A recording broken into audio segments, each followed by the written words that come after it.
as a proud student of the Zyx Institute. I pledge to strive for excellence in all my endeavors. I vow to respect and uplift my fellow peers. I commit to strengthening my education in STEM and to social justice issues. To empower myself and my community. Dignity and pride. I will act and uphold our values of integrity, unity, and responsibility. Dedicating myself to building a brighter for our world. Together we will achieve greatness and honor the legacy of our ancestors. Black power. Black power. Black power. Black power. Black power. Black power. Black power. Black power. Black power. Black power. Black power. Black power. Black power. Black power.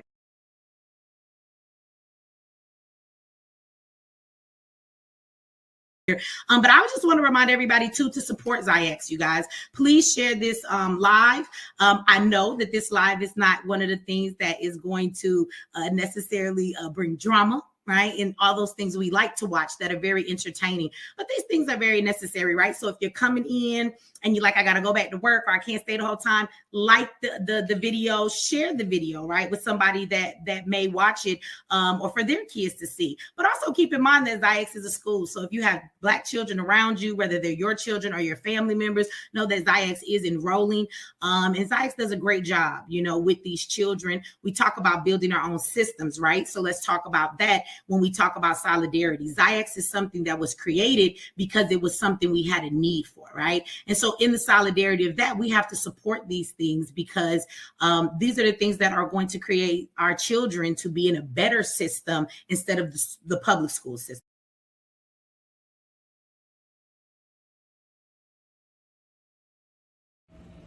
Peace, and Black Power Zyx Institute family. My name is Miss Marsha, and I am the co-founder of the Zyx Institute. I want to thank all the families for being here with us today for our 5th end-of-year celebration. That's right, 5 years.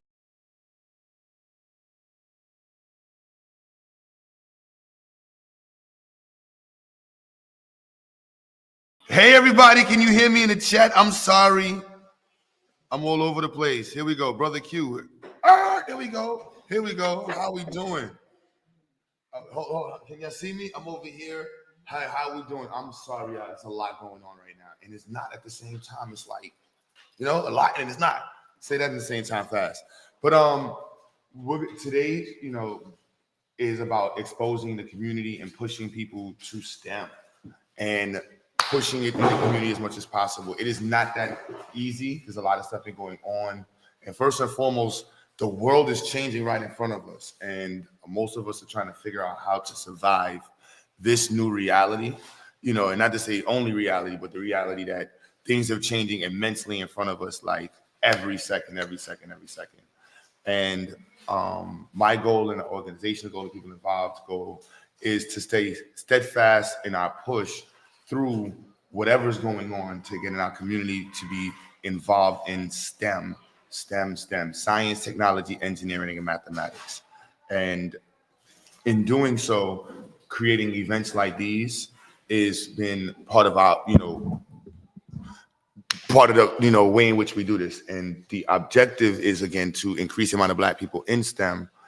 And this particular event, the EXPO, is centered on getting people to be introduced to different people who are involved in STEM, students who are involved in STEM, pushing STEM, and getting the entire culture, or rather the people who are involved with us in our institute and community, to embrace the idea of having a culture that's consistently celebrating STEM, pushing STEM, and talking about it as much as possible. I myself am back in school, double majoring, and I've been a STEM major since I was in school, and changing majors now to a different field, specifically in engineering, and seeing the predominant population within that field is Asian, just to be very clear. And if you go through many HBCUs, you'll see majority of the people who run the engineering departments are Asian people.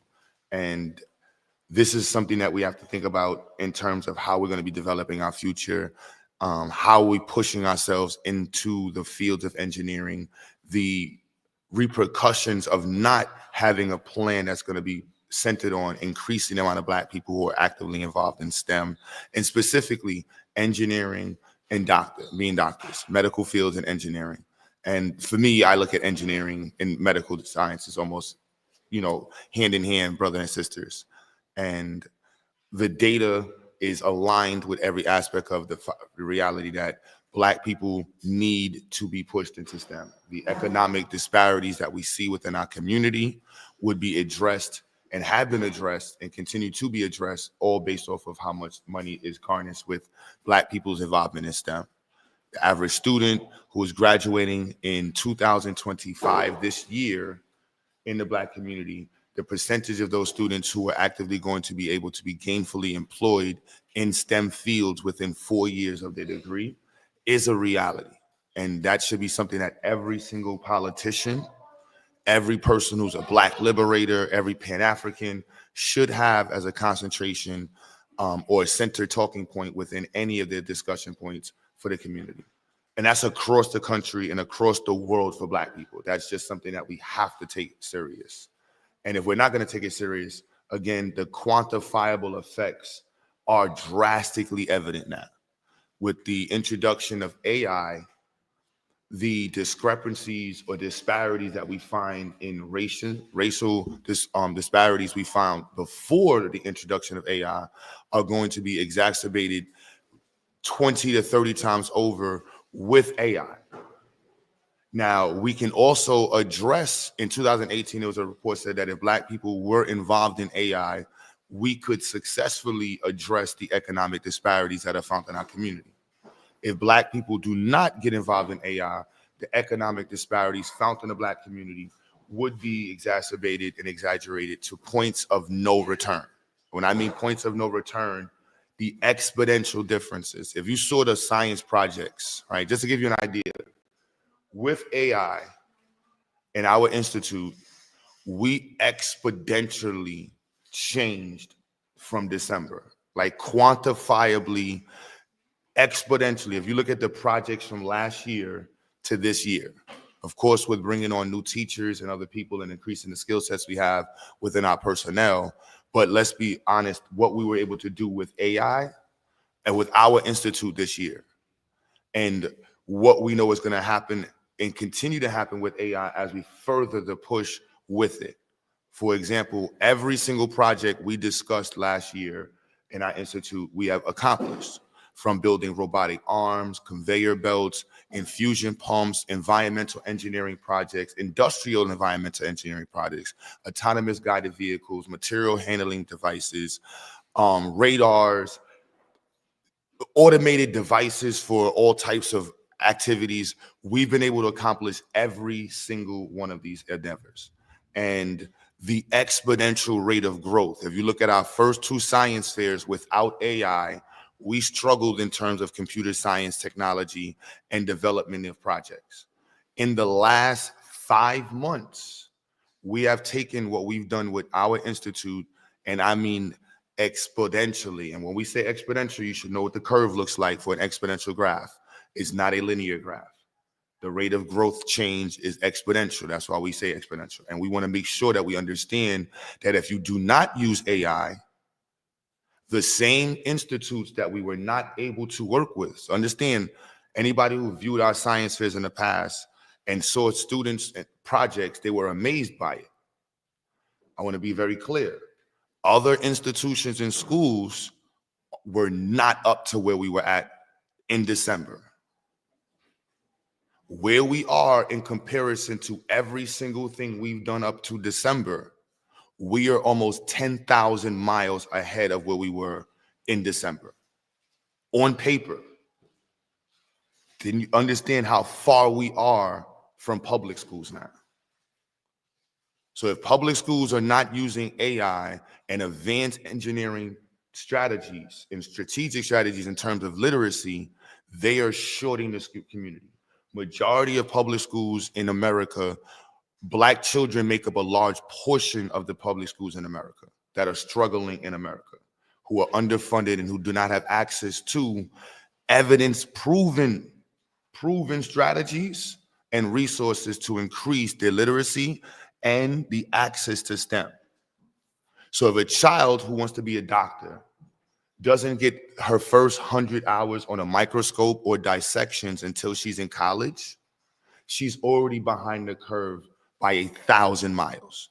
This is before AI. You're competing with an Asian child who spent their first 5 years of life making microscopes, 7 years dealing with microscopes. And not saying every Asian child, but the ones who are top class. And unfortunately, there's a lot of top class people coming out of these communities. You can just go on YouTube and look at the pursuits of these young people from early on. And if we're recognizing that there are communities that have completely thrusted themselves into STEM, thousands of mothers, the same way we see on Sunday, today was a struggle to get this event going on. All the football teams and coaches didn't have this issue. And I'm not going to, shame as much as I normally would, but the reality is if we can show up for football, knowing that 90% of those football players will be broke within 5 years of leaving the NFL, 98% of football players will be broke. I want to understand this. 98% of football players who make it to the NFL will be broke within 5 years of retiring from the NFL, and they will not be able to afford the injuries that will be with them for the entirety of their life. So understand that reality that we're pushing in our community when we're not looking at the evidence, the data. This isn't my opinion. You can just quantify, and there's plenty of quantified and statistic-based perspectives of the realities that we are dealing with. And that's the reality that we don't want to have happen to us. And so us pushing Black people into STEM isn't just like an opinion. It is a statistical necessity. It is one of the top priorities for every institution. When we brag about and highlight and share Ibrahim Touré's push in South Africa, when we look at people in the Caribbean or different parts of Africa, highlight that they're taking over their minds, we look at these technological feats as accomplishments that are socially needed, but the reality is they're technological feats that have to take years of development. You just don't end up an engineer. You don't walk into a park and become LeBron James. You don't end up being Kobe Bryant. You don't end up being Clarissa Shields. You have to push and make yourself that, and it's a community that made Mayweather. A community of families that took their time for years to make Mayweather. And so we have to look at it and say, how many Mayweathers are we creating as doctors in America in 2025 when the country is blatantly being torn apart more than we know has been in the recent years? The government is tearing apart programs. The government is attacking things that have been largely dedicated for Black people. The level of uncertainty that is plaguing our community, that is permeating the world, is a reality. Within that reality, though, there is security that has been there for the longest. Oil refineries are not scared. Automotive engineers are not worrying. Software engineers are not worried. Doctors are not worried. These fields are going to be here regardless of what the economy looks like. You're going to need a surgeon. Somebody right now, like me, is looking for somebody to transplant some hair into their head. Right? There is a need for these forms of science, and the reality is not going to change. And so when we're looking at ourselves and saying, like, how do we take our culture and push it to the limit and push it in directions and trajectories that we have not been programmed to see? If this was a football or a stripping event, or this was a rap battle, this was a cookout, Memorial Weekend cookout where you can come wear your fashion from Easter Sunday, we would have tons of people here.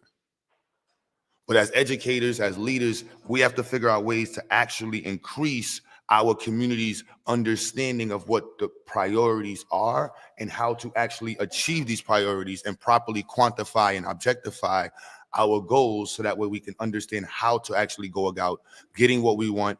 And when we don't acquire what we want, we understood what we did to end up where we are. We're just not willy-nilly it. We're saying, no, this is the exact way we step, and we understood each step. And then based off of those previous steps, we can now go back and analyze the steps and see where we were in error. And that's what an evidence-based approach is. We're looking at the data, we're looking at the evidence, and we're saying, this is the best strategy.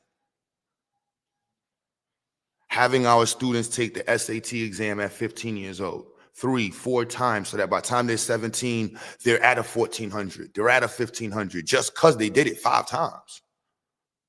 Celebrating the students, making sure that every student, like in my institute, my goal, I got to find a way to get my students put so much work in, and to see them up at night, like, it's really amazing. They need to be paid. Like, that's not their parents' priority.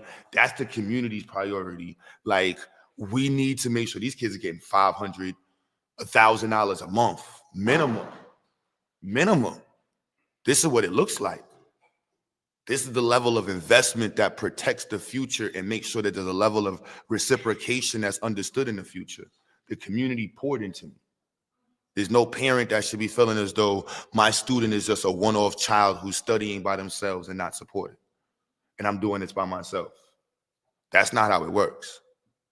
And if you don't believe me, I'll send you some links to some YouTube channels where you'll find 3,000 Indians studying calculus together on a Saturday night while we're watching boxing matches. Right now, tonight, while the game is on, I will send you, there will be about 700 Indians practicing biology. And I know fake YouTube channels. You go in the chat and you're going to see 700 different people trying to answer the question on the screen. Because those 700 to 2,000 people understand this is going to take me and my country to the next level. When you hear them little kids say, death to Pakistan, death to what's the other country? Pakistan and India, I think, is going at it. They're pushing a level of more motivation and competition that's not seen and understood in our community. I hear so many foundational Black American talks and this and that. We need to put on in the community, as much as we're saying Black power, Black this, and LeBron James and Puffy and Michael Jordan that, what is the output? Are we sitting back saying we actually can produce 25,000 cars every 3 months? You come to Black America, we can produce the bridges you need. You have a manufacturing plant, how many and what type of products do you need and what's the time frame? You have issues in your city, what do you need fixed? Is it a structural engineering problem? Is it a system issue? Is it a civil engineering problem? Do you need mechanical engineering? Do you want to increase your output in your country? We Black Americans supposed to be in the front of the conversation. We're not. We're not even in the conversation. That is a drastic issue, and I'm not blaming white folks. I'm not blaming nobody. I'm just being 100. This is 20. We have to be in the conversation.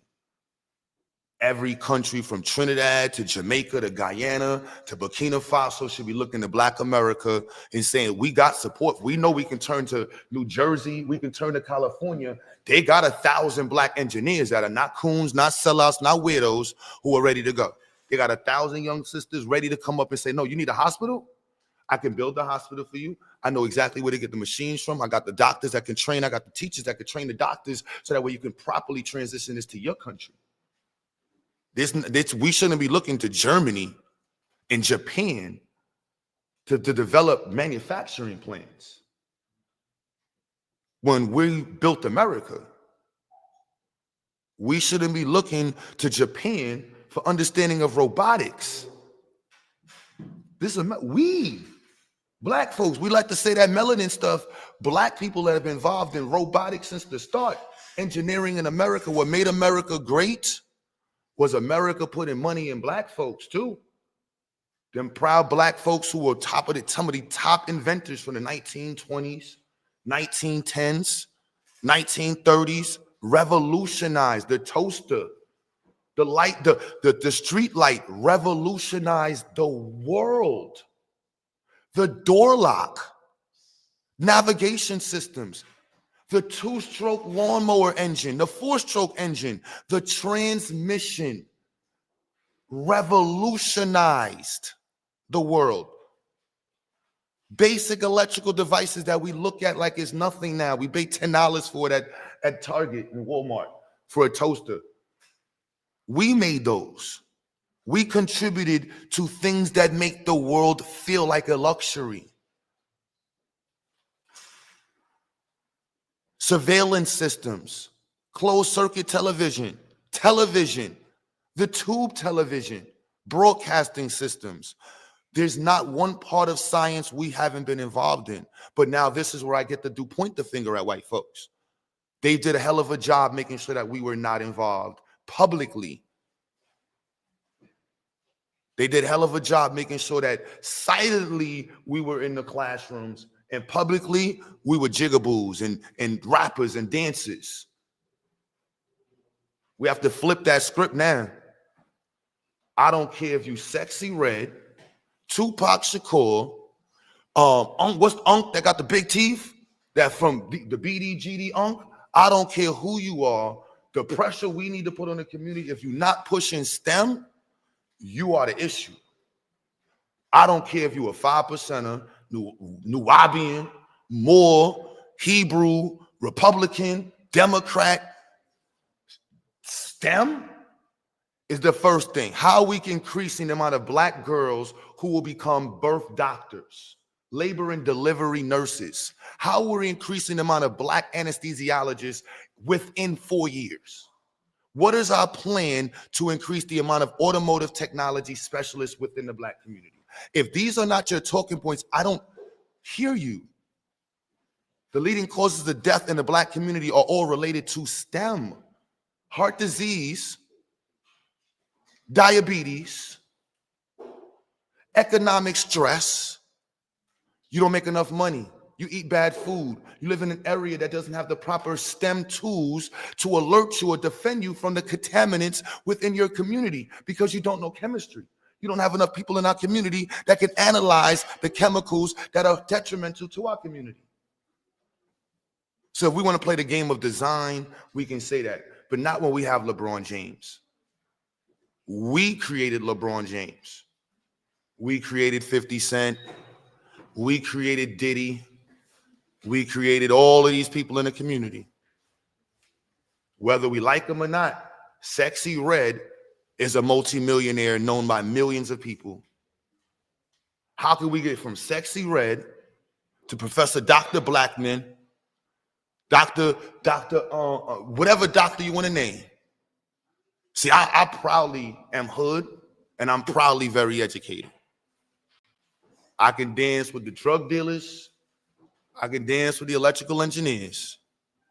And our community is made up of drug dealers, electrical engineers, teachers, police officers, military, pure military, ex-military, coons, sellouts, snitches, rats, everything you can name. But we need every single one of them to be on one accord on this one. I don't need you to wave no flag with me. I just need you to understand, you see a black kid, you need to push that black kid into STEM. You see a young adult between the ages of 18 and 24, life is not over at 18 or 24. I didn't do my first calculus class till 27. I'm doing differential equations at 44. Life just started at 25 for me. I didn't even know what music, I couldn't count a beat in music at 24 years old. I've been an audio engineer since 25. So you don't limit yourself. When you see that young brother, 18 years old, flipping burgers, wearing Jordans, hollering at girls, you smack him in the back of the head and let him know you got 4 years of niggotry left. Each year cost you $30,000, $40,000. If you didn't make it, you lost it. And that's a little bit. If I 18 years old are making $100,000 a year, you lost $100,000. Now, if you only perceive yourself as a 30,000-aire, 50,000-aire, that's what you lost each year wasting time. flipping burgers at Popeyes, or who I don't know who sells burgers and chicken wings, or you dip the chicken wing, you flip the burger, you grab the fries. Our 18-year-olds need not be doing that. If we don't have thousands of young 18-year-olds involved in research, there's millions of dollars each year going to Asian communities and white communities for research. 16-year-olds, 15-year-olds, thousands of dollars a year for research. Each child. The world knows in order to make the best, you support the best. You don't stare at them and say, how's it going? You invest into them. You pour into them. And you make sure they understood they were poured into. This is how you create a LeBron James. This is how you create. We know what to do. We saw what it took to make Michael Jackson. We watched the movie. We cried. Why he beat him like that? Why Joe beat him like that? The greatest performer to ever walk the planet. We have blind musicians who have walked the planet and done feats that no one ever thought was possible. In 2025, we cannot afford to play the game. There is AI with us now. Many of you did not watch stuff like we watched in our 80s. I was waiting for AI a long time to be able to walk around and know that there's a computer helping me anytime I want. I like Star Trek. Many of you are Star Trek fans. There's R2-D2s. These robots were waiting around for a long time to be able to support humans, and we're here now. And we're arguing over, should we be dancing to country music or not? Is Sexy Red Muslim now? Did Math Hoffa lose his station? Is Charlemagne the God going to be like, this is what 3 years from now is going to look back and say, what were y'all doing? There's 88,000 churches, if I'm not mistaken, in New York State alone, or something like that. 8,008. There's thousands of churches in New York City, and in Brooklyn, if I'm not mistaken, I think there's thousands. I can pull up the number. I forgot the number. In Brooklyn, thousands of churches. We got here this morning. I forgot what it sounds like. They hear the good Lord and the music going. I'm like, we still do this? I didn't know we still did. No, more power to all my Christian brothers and sisters. 3 years, 3.5 years, Donald Trump is going to be leaving the office. 3 years, the world is looking at America and saying, we don't want you no more. We don't really care. Where are the black people in this conversation?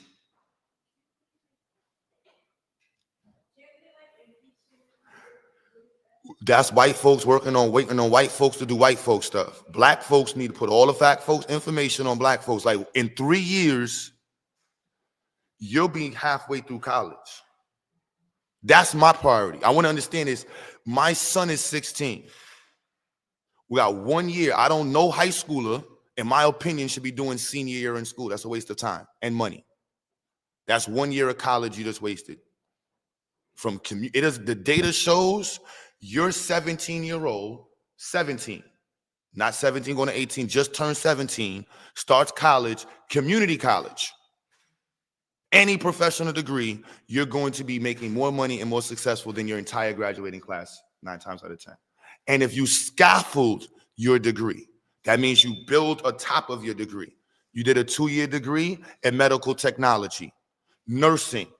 Your 4-year degree, now you did anesthesiology. Then your master's degree, you went for surgery anesthesiologist. Now you just building on it. Then you backtrack, and then you also did a certificate, an 18-month certificate in education. Now you're a certified teacher. Then you back forward and then a special building and leadership 18-month degree. Now you can open a hospital, you can open a school, you can run a surgery lab, and you started this with a 2-year degree.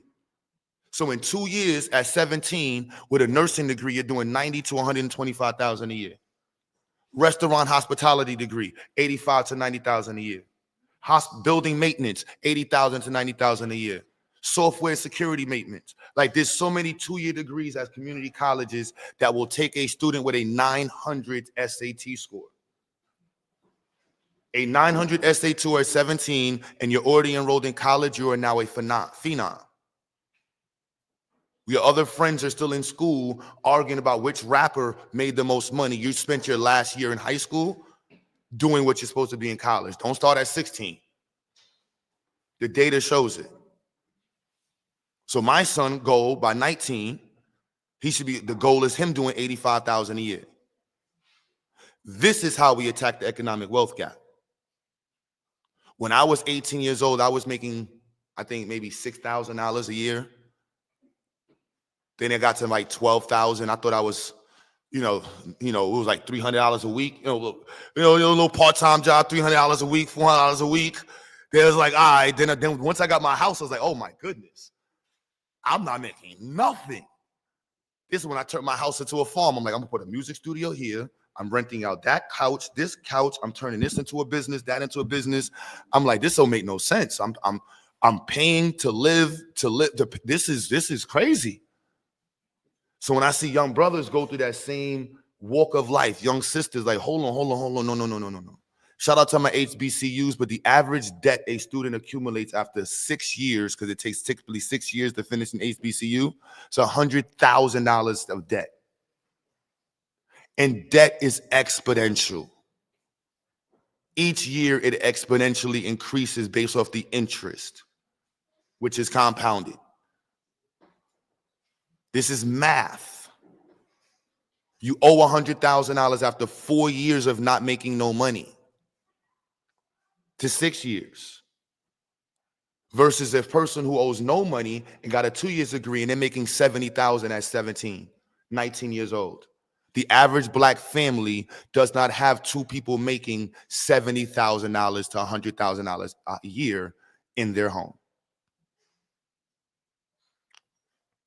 You add a third person, all parents listening, one of your children who comes home making $80,000 a year at 19 completely changes your family's position, especially if they're not a coon or a sellout.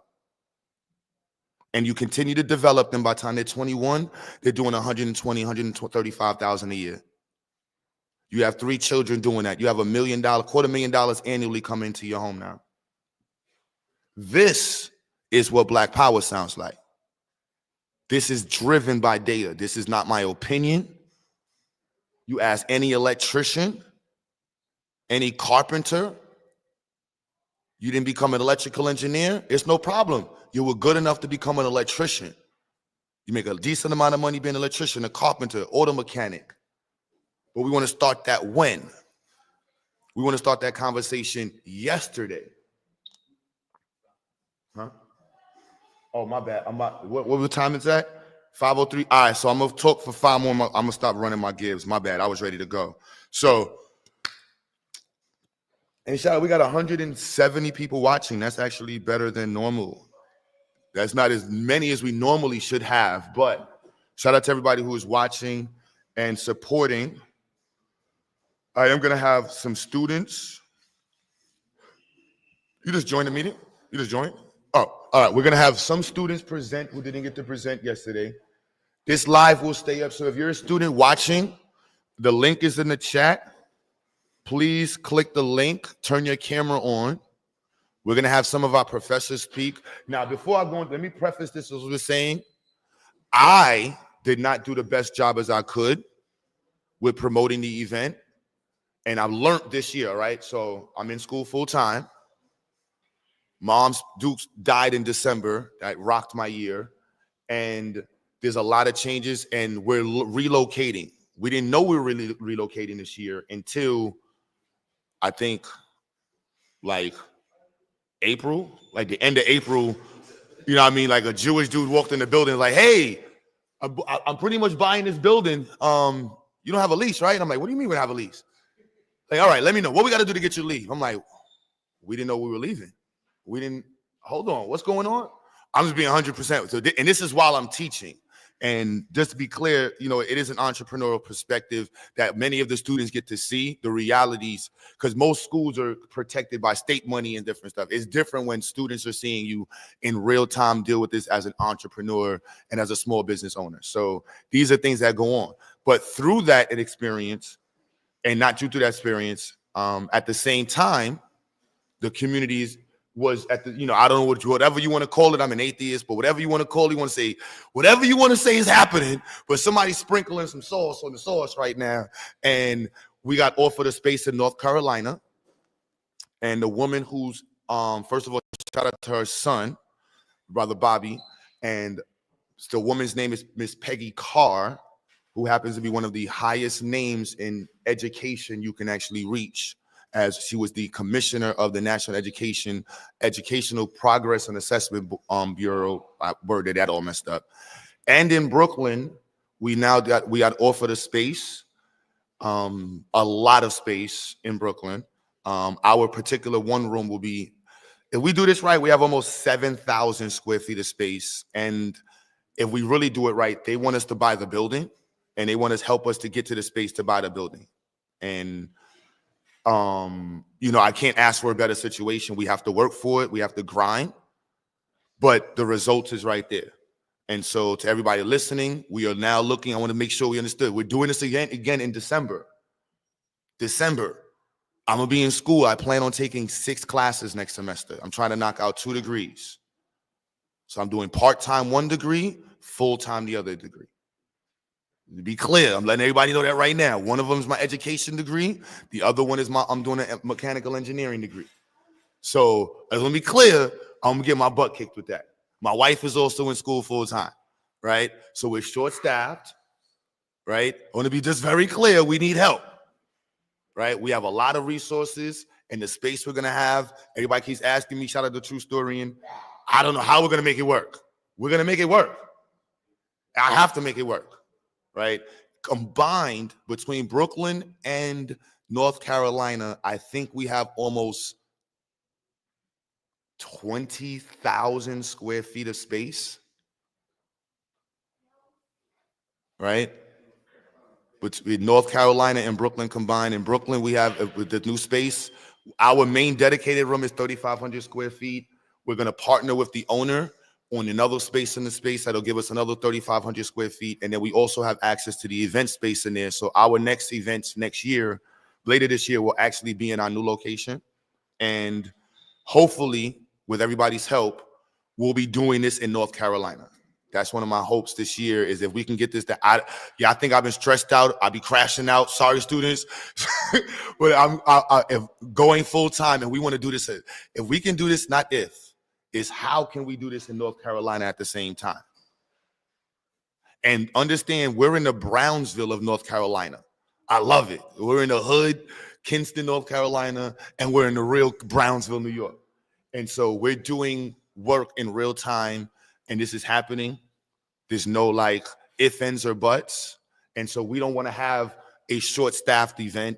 We don't want to have a short-staffed institute. So I'm publicly stating we need help. I need help. Right? This little mission that came up in here, and there's people that's here and all over the world that's involved in it. And we can actually take it to the next space, take it to the next space and level if we all push in and we all dig in and go. Pause. We have to reach to that level. I got to, you know what I'm saying? I got to pause that. That was crazy.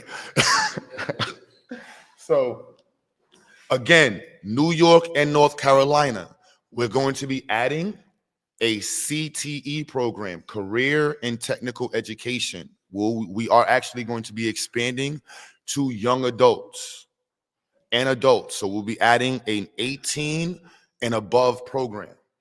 The goal is to be offering certificates. Everybody knows the OSHA, fire guard, safety, beautician certificate, doula certificates. Anybody who's a licensed, certified teacher with certificates such as OSHA, fire guard, or anything of that nature, if you are in New York or North Carolina, or you have or you're certified to teach online, we are looking for CTE professors and teachers right now to introduce for next year. We want to be able to offer this full time so we can attack the adult population. We want to be able to state that how many adults are we actually helping each year change their life? We want to be an avenue of space, of resources for people who are 18 and above, who can say, look, I went to Zyx for 6 months and I was making 13,000 or 23,000 before. Now I'm doing 55 to 80,000. Like, it's really about the money. And the money is really about the education. Someone yesterday was saying CTE just means you're going to end up being a bus driver. No.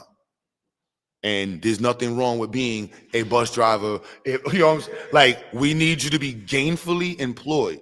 My father told me this when I first signed up for college. He got upset. He said, Q, I don't want you to be broke. Go, remember the chief? Y'all remember the chief paper? He's still around. He said, go get the chief and apply to every state job. He just didn't show me the evidence that, no, it's mathematics. You're 17 and a half years old doing 60,000 a year. After 2 years, what are you going to buy?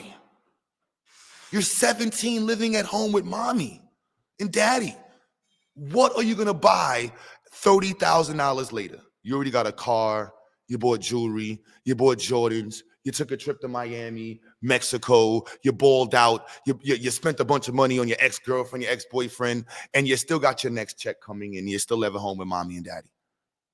It's mathematics. An 18-year-old working in sanitation is not a bad thing. And in sanitation will pay you to go to school. MTA will pay you to go. Most state jobs pay you to go to school. UPS and Amazon. It's just us being aggressive with each stage and population within our community and being accountable for what the numbers state.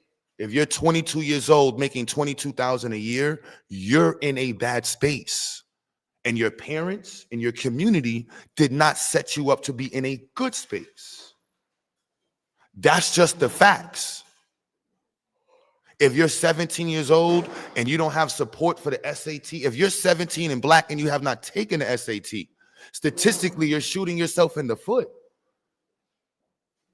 If you're 17 and you took the SAT once, you shot yourself in the foot. If you're 17 and you haven't applied to at least 30 different STEM-based colleges, you're shooting it. And it's not you. Your parents and your community are not looking at you as a financial aspect. I see each and every one of you as a tool for empowerment.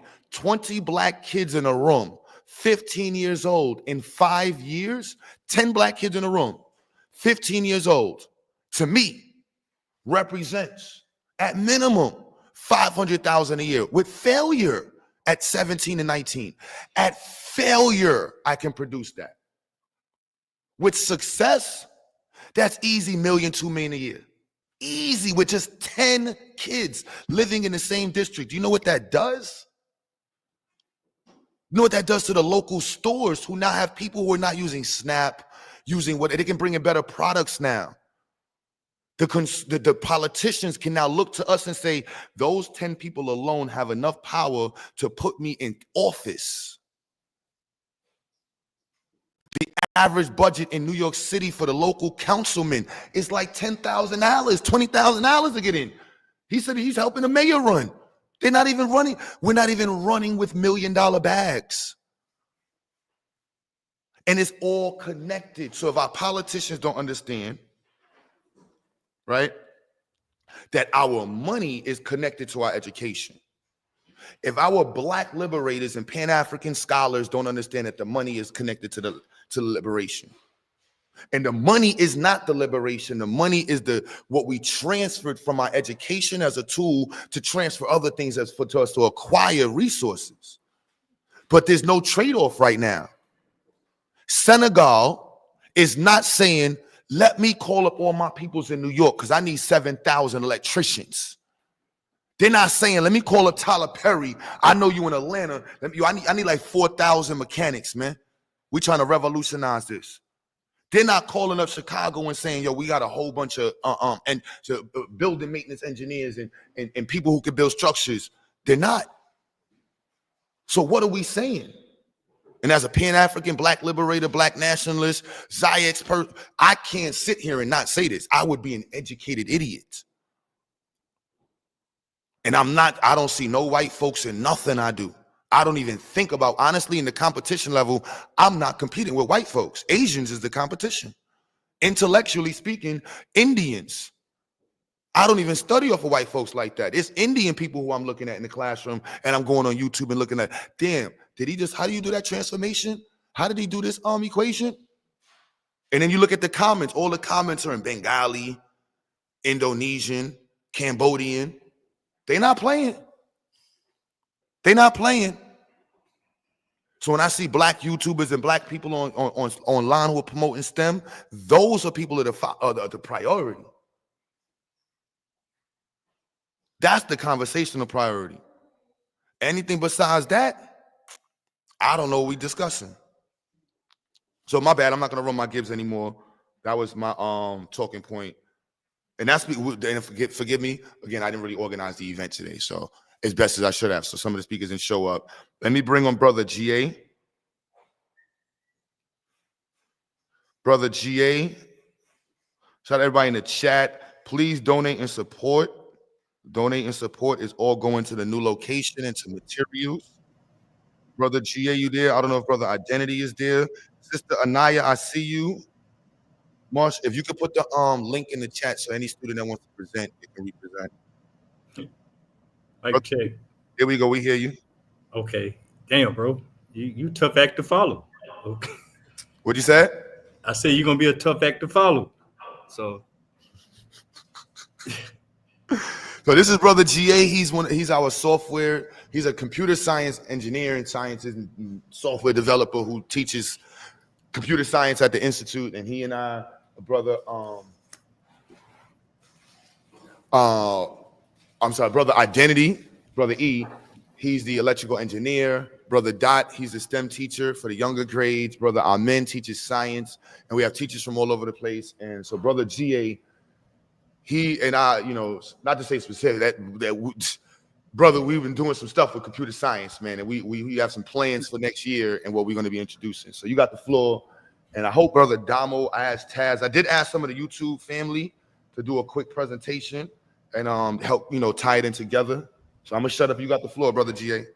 Oh, okay. So hey, will I be able to share my screen on this? Will I be able to present? Yes, you could. Okay, let me see something. Give me a second here. I am YouTube slow. Yeah, bro. You done made it hard on me. My bad. No, but it's cool. It's cool because you kind of hit on a lot of stuff, man. Let me see something here. Right. I normally don't talk too much. I'm like, it's cute. Let's go on. Let's go on teacher mode. I'm ready. No, go on and do you. Hey, this your zen right here. This your zen. I'm just trying to figure out what I want to share here. I'm trying to pull up the presentation because you told me presentation. No, you good, bro. My bad. I freestyle. Yeah, you good with it.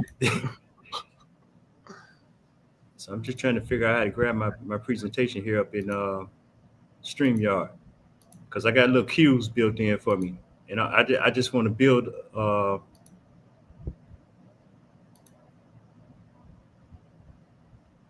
of where you were at.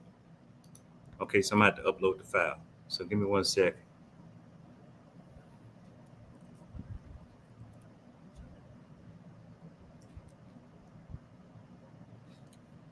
So give me a little ad lib while I navigate to this file.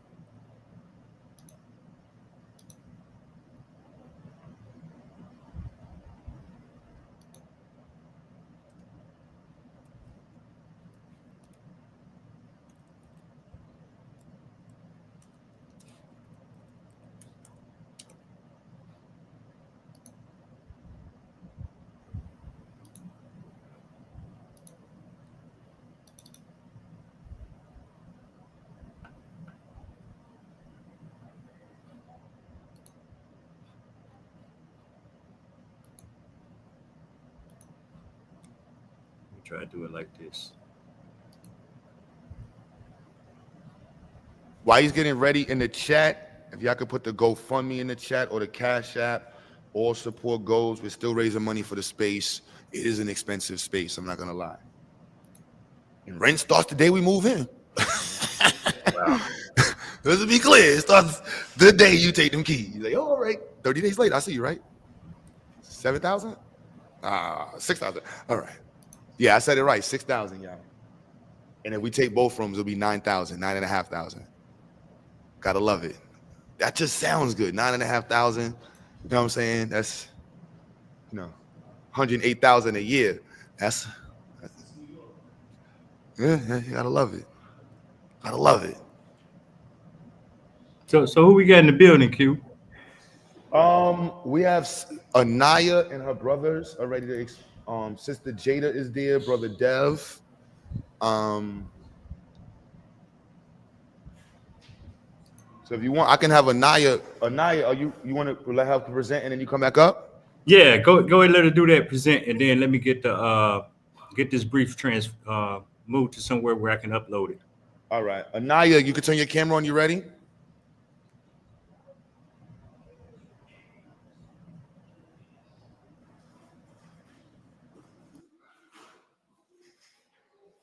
Hello, can you guys hear me? Can you guys hear me? Yeah, we hear you. You hear you. I'm about to lower my camera down, but once I lower down, you won't be able to hear me. So you got the floor. You good? Do you need to share your screen? Yeah, because I'll be talking, showing what I have of my project and also presenting my slides. No problem. Okay. Yeah, that's not the grandma. Grandma got a white card.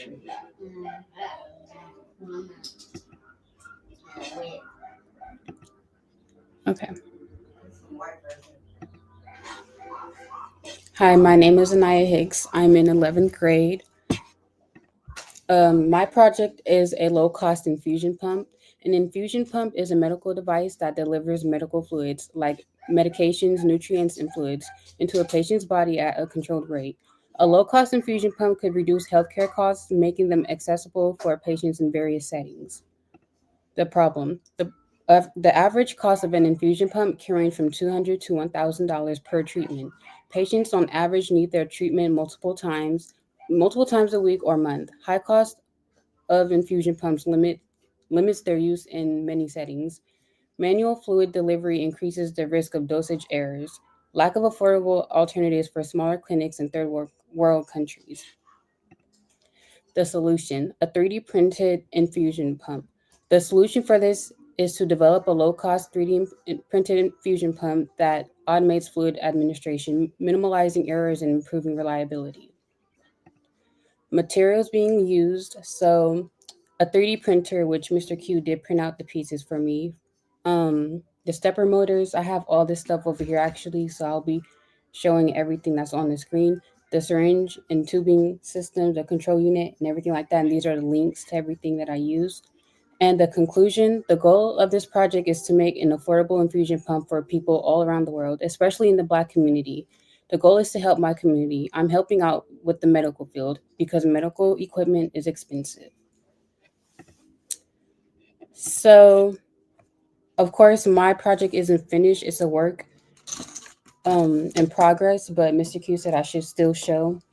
So this would have been the board to have. This would be the this is the Arduino board, and then these are the wires and the LCD screen. Now these will control the infusion pump, which this is 3D printed right here, that Q printed, and this is a syringe for the infusion pump, and that would control what's going in and out of the pump and exactly how much is going in. Of the wiring and everything is still a work in progress, but that would be my project. So that was my project.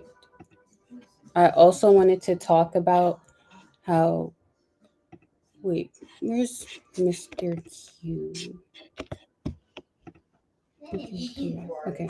I also wanted to talk about the more of the why I'm doing this. I'm doing this more for my Black community, simply because A lot of we're always at risk, and it also has to do with health. And we in health in the healthcare economy, we are definitely being priced out. Everything's expensive in it, and is very not non-affordable for us.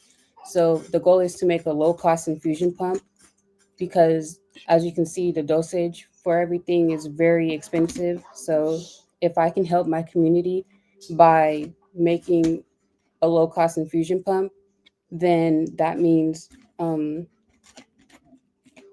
sorry, then that means um, we'll be able to have access to more things because this over here was 3D printed and I'm able to make it at home. So imagine how I can help my community everywhere and everywhere else. So that was my project and that was my presentation. Thank you.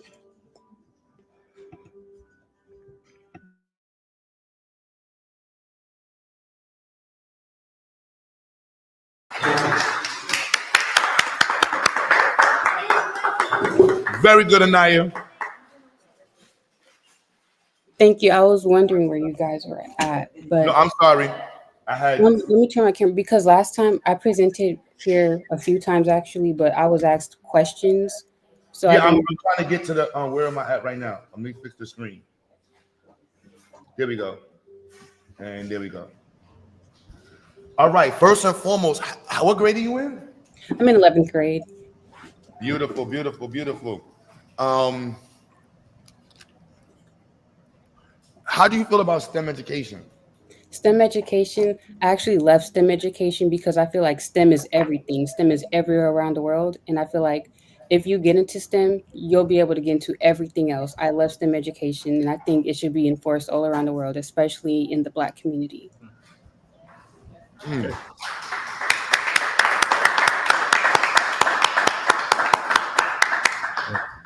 Hey, how was the process of, and it was challenging because you're in California, so it was really challenging getting back and forth. As a student who's on Zoom and a homeschool student, how was the experience online with STEM? The experience online with STEM, honestly, because obviously I've been in Zyx for 4 years now, and it's, in my opinion, like just as being a student here for 4 years, I actually like. I don't think it's that bad, and I think actually it's a work of art because from where I started when we were just doing popsicle sticks to now working with wires and Arduino all over Zoom and online, I think it's amazing. It's a work of art, so I like the process. Beautiful, beautiful. Where do you see yourself in? Because you're 16 now. Yeah. Where do you see yourself in 5 years at 21? I see myself working in the medical field because you opened my eyes with this project. Even when I saw my mom give birth, I knew that's exactly where I wanted to be. I want to be in the medical field. I want to help patients, and I also want to help women give birth.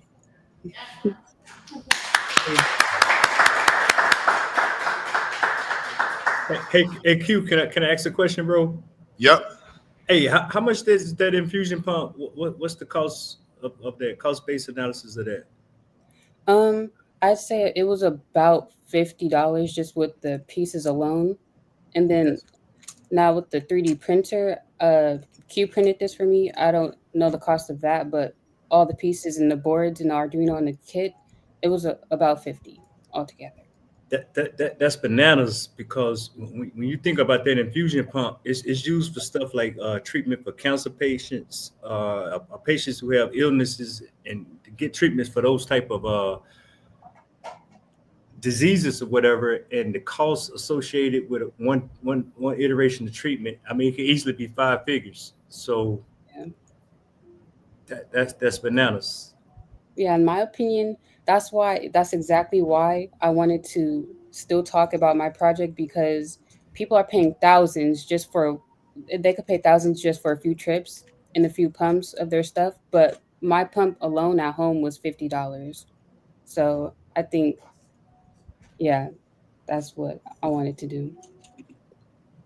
Yeah, I love that design. Thank you. Let me ask you, what are some of the skill sets that you've acquired at Zyx in the last, like, since you've been here? Could you could you list out some of your skill sets? So for the last 4 years, I've actually been taught how to work with my hands. We've been using popsicle sticks, glue guns, and then now we're using Arduino kits and boards. So I've definitely been able to work with my hands more. I've been open to doing more things, especially in that have to do with STEM, and then opening up to more projects, like more than just building a bridge or a house, which building a bridge and a house is good too, but I've definitely acquired the skill to work with my hands, use my brain, and definitely do research. Oh All man, right. hey Q, can we get a real time, just on the spot question right here? Yep. Hey, so Anaya, Mhm. when you first got introduced to Arduino and where you are now, how, can you give us a little? How did you feel then, and how you feel now? So with Arduino, when I saw the wiring and the kit and everything, I was very confused and I was thinking, I'm not sure if I could do this, which I don't usually doubt myself, which I wasn't doubting, but I was just looking like just at the look of it, I was like, this is definitely going to be hard. But then once we learned with all the teachers, and then once I got hands on with the kids, now I'm thinking it wasn't hard, just it looked hard, but now that I'm thinking about it, wasn't hard. It wasn't too hard. It's definitely a challenge, but I think from when I started from now, big difference, big change. So Yeah. Okay, I appreciate that. Your teacher probably was slow and just wasn't mm, good. That's probably what it was. And glad you were able to overcome that, sis. Good yeah, job. it's a lot, but Awesome, awesome. Last question for me is, how do you feel about young black girls in STEM? Because Mr. Q, I'm kind of tough, whatever. mhm. How do you feel about pushing and being an example for other young black girls like yourself to see and be involved in STEM? I feel that because when I first got here, I didn't know too much about STEM, but now I love it. I think that's where I want to go with my life. I wasn't really thinking about my career when I first got here. I was about 13 when I no 12 when I got here, and I was like, what's STEM? Like I didn't care for STEM. But seeing that I got my hands on projects, seeing that I was able to do what I wanted to do, and seeing that I could accomplish whatever I look at as long as I have the hands on ability and actually work through it, I think that all black girls need to be in STEM, at least introduced to it, because you can look at something and you're like, I don't understand. I don't get it. I don't want to do it. But once you actually accomplish something, now you want to do it. And I think that's what everybody's experience in STEM should be. So I think young black girls should definitely be involved in STEM. That's what I'm talking about. That's what I'm talking about. That's what I'm talking about. And where's Miss Marsha at? Because I said this. Miss Marsha is actually also in school to be a midwife, Mhm. and she's halfway through her degree. And I've been telling her, like, yo, you need to broadcast that you're bringing that to the institute. Like, there's a lot of women who are I don't look at babies and think about anything involved with babies. But I know, and I'm not saying it's a gender thing, but I know that's something that first and foremost, it's a survival thing. Black children survive statistically more with black doctors. Black babies statistically live longer and survive the birth process with black doctors, and midwives and doulas increase the chances of a black baby surviving the birthing process. And the mother's representation through that experience. See, Marsha, I'll be listening. I'll be listening. Yes, doulas increase the representation that black women have in the hospital, because you're drugged up, you got an epidural in your back, you're screaming in pain, your legs, whatever, and the doctors are looking at you like, this is just another nigger. This is just another nigger birthing another nigger. They can take the pain. Wow. Right? That's just another. That's what they see on the table. And so the doula makes that person who to that person is a nigga. No, that's a woman who has rights and needs to be represented. And that's birthing the future of our community. You need to take that right. That's the next. If it was LeBron, if you knew that baby was LeBron James, you would look at that baby different. If you knew that baby was the next Mayweather, You look at that baby different because they love us when we play sports and basketball and we come. What's the Megan Thee Stallions? But when we look at that baby and say, no, that's the next Mae Jameson. That's next Elijah McCoy. That's next Thomas and Carroll right there. They're like, hold on, she don't need an epidural. Let her bleed out. This is why doulas and midwives are important. So to hear you say that, Anaya, I just want to stress that to Marsha.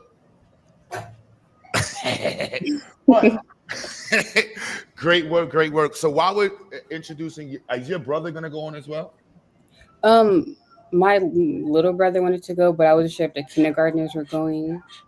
He can still go. It's all right. We're it's all about pushing it. So if he wants to go, you can get him ready and come back up. Okay, that's fair. All right. While he's doing this here, I have some of the sisters that are with us in the building, and pushing our community is there. So it's not a gender thing, you know. Let's clap it up for you first. Also, I want to buy her and her brothers a 3D printer. And I would love anybody listening. I want all my students to have 3D. If the Black community is to compete, we need 3D printers, rapid prototyping. That's what I was going to say. Her design skills, she can 3D design. She knows how to use Tinkercad. She knows how to code. She has mechanical skills. And we're working on pre-calculus. Did you finish your notes on pre-calculus? Yes, I did. It's a lot of notes, but I did. Thank you. Thank you. So we're making sure that they can compete. Competition is how we look at the world. Biologically, emotionally, whatever other thing you want to throw in it. But we look at the world through the eyes of competition. We want to create the next LeBron James and Michael Jordans of STEM, right? With swag, right? We want you to walk on stage and walk off stage like 50 Cent. When he didn't get his award, I don't even care. I made more money than all of y'all this year. Y'all a little young, my bad. Y'all don't remember when 50 Cent didn't get his award. But for us old heads, we remember that. So sis, yes, thank you. 3D printers are $50 to $150 all day. Y'all send one to Q. That is a fact. But we want to get not Ender. The Enders we're giving away an Ender, but I'm going to be honest, I'm a little bougie. So we want to get our students bamboo printers. They're like $399. I'm going to be 100% with y'all. And if they're a family of 3, they need one. If there's a 1 student, they need one.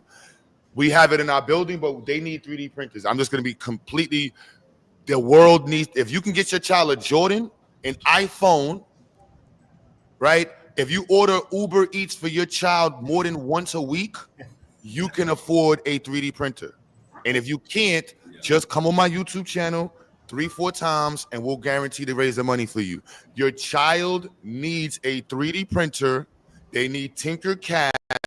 They should have Arduino. They should have electrical kits and a power supply. It's 2025. If you don't have these things, let me just get a white power in the chat. All right. So I just want to be clear on that. If you don't have these things, this is the reality. Right. So please, Anaya, when you're going to chat, put your cash up in there. Please send her a couple dollars, y'all. All the students, however we make this work, we want them to be supported. Anaya, so go get your brother ready and come back. All right, sis? Okay. I appreciate you. So, brother GA, you got the floor, and then I'm gonna introduce the sisters right here. Okay, bro. Can you go ahead and? Oh, that's awesome. So, just quick disclaimer. When I was asked to do the presentation, this thing has not been synthesized or refined, but I want to talk about the journey on where we at right now. From where Brother Q and I started with this thing, he wanted to introduce a computer science curriculum to ZIEX. And we came together and started building on that, and here we are. So my name is G.A. Price. I have a dual major. I'm not a computer scientist. I am a CIS major. I have dual majors in software development and database design, and I also have a major in network management with a minor in business. So there's a difference between the computer science and computer information systems. One kind of focuses on the theoretical aspects of computer, all the models of your operating systems and all the data structures and database, not database, but algorithms one focuses on mathematical models of that, and then the CIS major is more along business applications. If you think back to like the late 80s, early 90s, when you had distributed networking started to take off in businesses, that's where this field kind of started to take off and emerge. So along the timeline, looking at me, yeah, I would have been a young head back then. So that's just a little bit about my background and how we got here. So this right here, I'm trying to tell a story and present to the stakeholders. I'm gonna focus on the T in STEM, which is technology. That's kind of where I fall into play on this. And one of the first things that the students at Zyx and I looked at, and that was our day one orientation. It was an introduction, and we went and looked into occupations. And this is a great tool here. I'm an advocate for data acumen, and I believe that the more we talk about where we want to go, we really need to put the data in some type of matrices. And here we can just follow the money and see what's on the horizon in the tech fields. But not only the tech fields are listed here, you have all fields. You have all the fields or sectors of industry you can find right here at the Bureau of Labor and Statistics. But we did an in-depth look from a CIS perspective, and we saw some of the jobs and stuff that took place. Because I only have 10 minutes and we have other people that want to present, I'm not going to delve into this, but for the students and the parents, this will be loaded into the Zyx, into the classroom for all to go back and examine. And this is just something worth looking at because we're trying to pursue sustainable futures to follow the money. And bro opened up with a powerful just statement on the whys, because this is not just one aspect. You know, I grew up hearing go to school, get a good job. But nah, you know, you're gonna go to school and you're not gonna major in basket weaving. And no disrespect to anybody that has a degree in basket weaving and get a good job. It's a comprehensive plan that we're trying to resolve for the future. But that's one of the first things that we did look at. And he kind of hit on it in this opening monologue. Then next, that came out a little. Let me blow this screen up so I can follow this a little more because I got cues built into this. Here's just some articles on why STEM, because we're talking about changing the faces of STEM. And ever since I met Q, that's I even just got introduced to him on the internet because we still haven't met personally. But that's been his mantra, and this is a why. And these are just a few articles on where we're going. You know, you got one in there from Defense News that's talking about an autonomous port coming to Texas. Autonomous mean vehicles that don't have people driving them. Here's another article. The next article is just talking about how businesses are leveraging AI to improve their bottom line. Then I even have another article in here that lists, let me read that headline. So, about supply chain, how they're going to be leveraging, where we're going to use data acumen or statistics to improve supply chain management. And then the last one down here is just shout out to my man True Story, because it's the Algorithmic Justice League. So there's an ongoing discussion on should we participate in this or should we not? And the thing is that we're going that way regardless. And this is where everybody is moving towards. So you can either go along as a hostage and be mad by 2050, still be angry black man and black woman, or you can get on board and get into conversation. So this Algorithmic Justice League is all about getting black biases into AI. And I'm really surmising everything, but that's something imperative that we have to participate in our own success. So I only got 10 minutes. So I'm trying to tell several stories and reach all our stakeholders because we have our champions, we have our students, and we have the community. And I want to tell some of the stuff that we first went to with the students. And this was one of our second lessons. We looked at the history of computing. And the biggest takeaway from this was right to the far left, you got an image of, I think that's Babbage's tabulating machine, and then we got the ENIAC. That tabulation machine was in the early mid 1800s, 1850. Then you got the image in the middle is the ENIAC, and then to the far right you got the integrated circuit, which really kind of revolutionized how computing went. And we kind of looked at the history of that. But the key takeaway from that, as we were studying this, we saw a whole lot of white faces in the inception of the whole idea of computing. And it was kind of twofold there. That's a social thing that we wanted to convey there, but we also wanted to make people understand that these are machines. Ain't nothing magical about computers. Moving right along, we started to go into some of the concepts. So even though I am a CIS major, we still do CIS principles, and we talk about a lot of the theories. And one of the things we really looked at was the base 10, because that's the unitary, not base 10, binary numbers and hexadecimal numbers. We spent about 2 weeks on that because this is the underlying principle of that. And right around between this slide and the next slide, that's where we kind of transition, because the slide in the middle is the Tinkercad, which became a hub for us. And the slide to the far right, it's just a snapshot of the Arduino's integrated developers environment. It's kind of where we really just kind of took off from there and started to gain some traction on moving forward. So I just got a little thing here where opportunities are booby-trapped with challenges, because there was a challenging time. Brother Q, he makes appeal. We talk about the support. You have to understand that we got students across different regions of the country.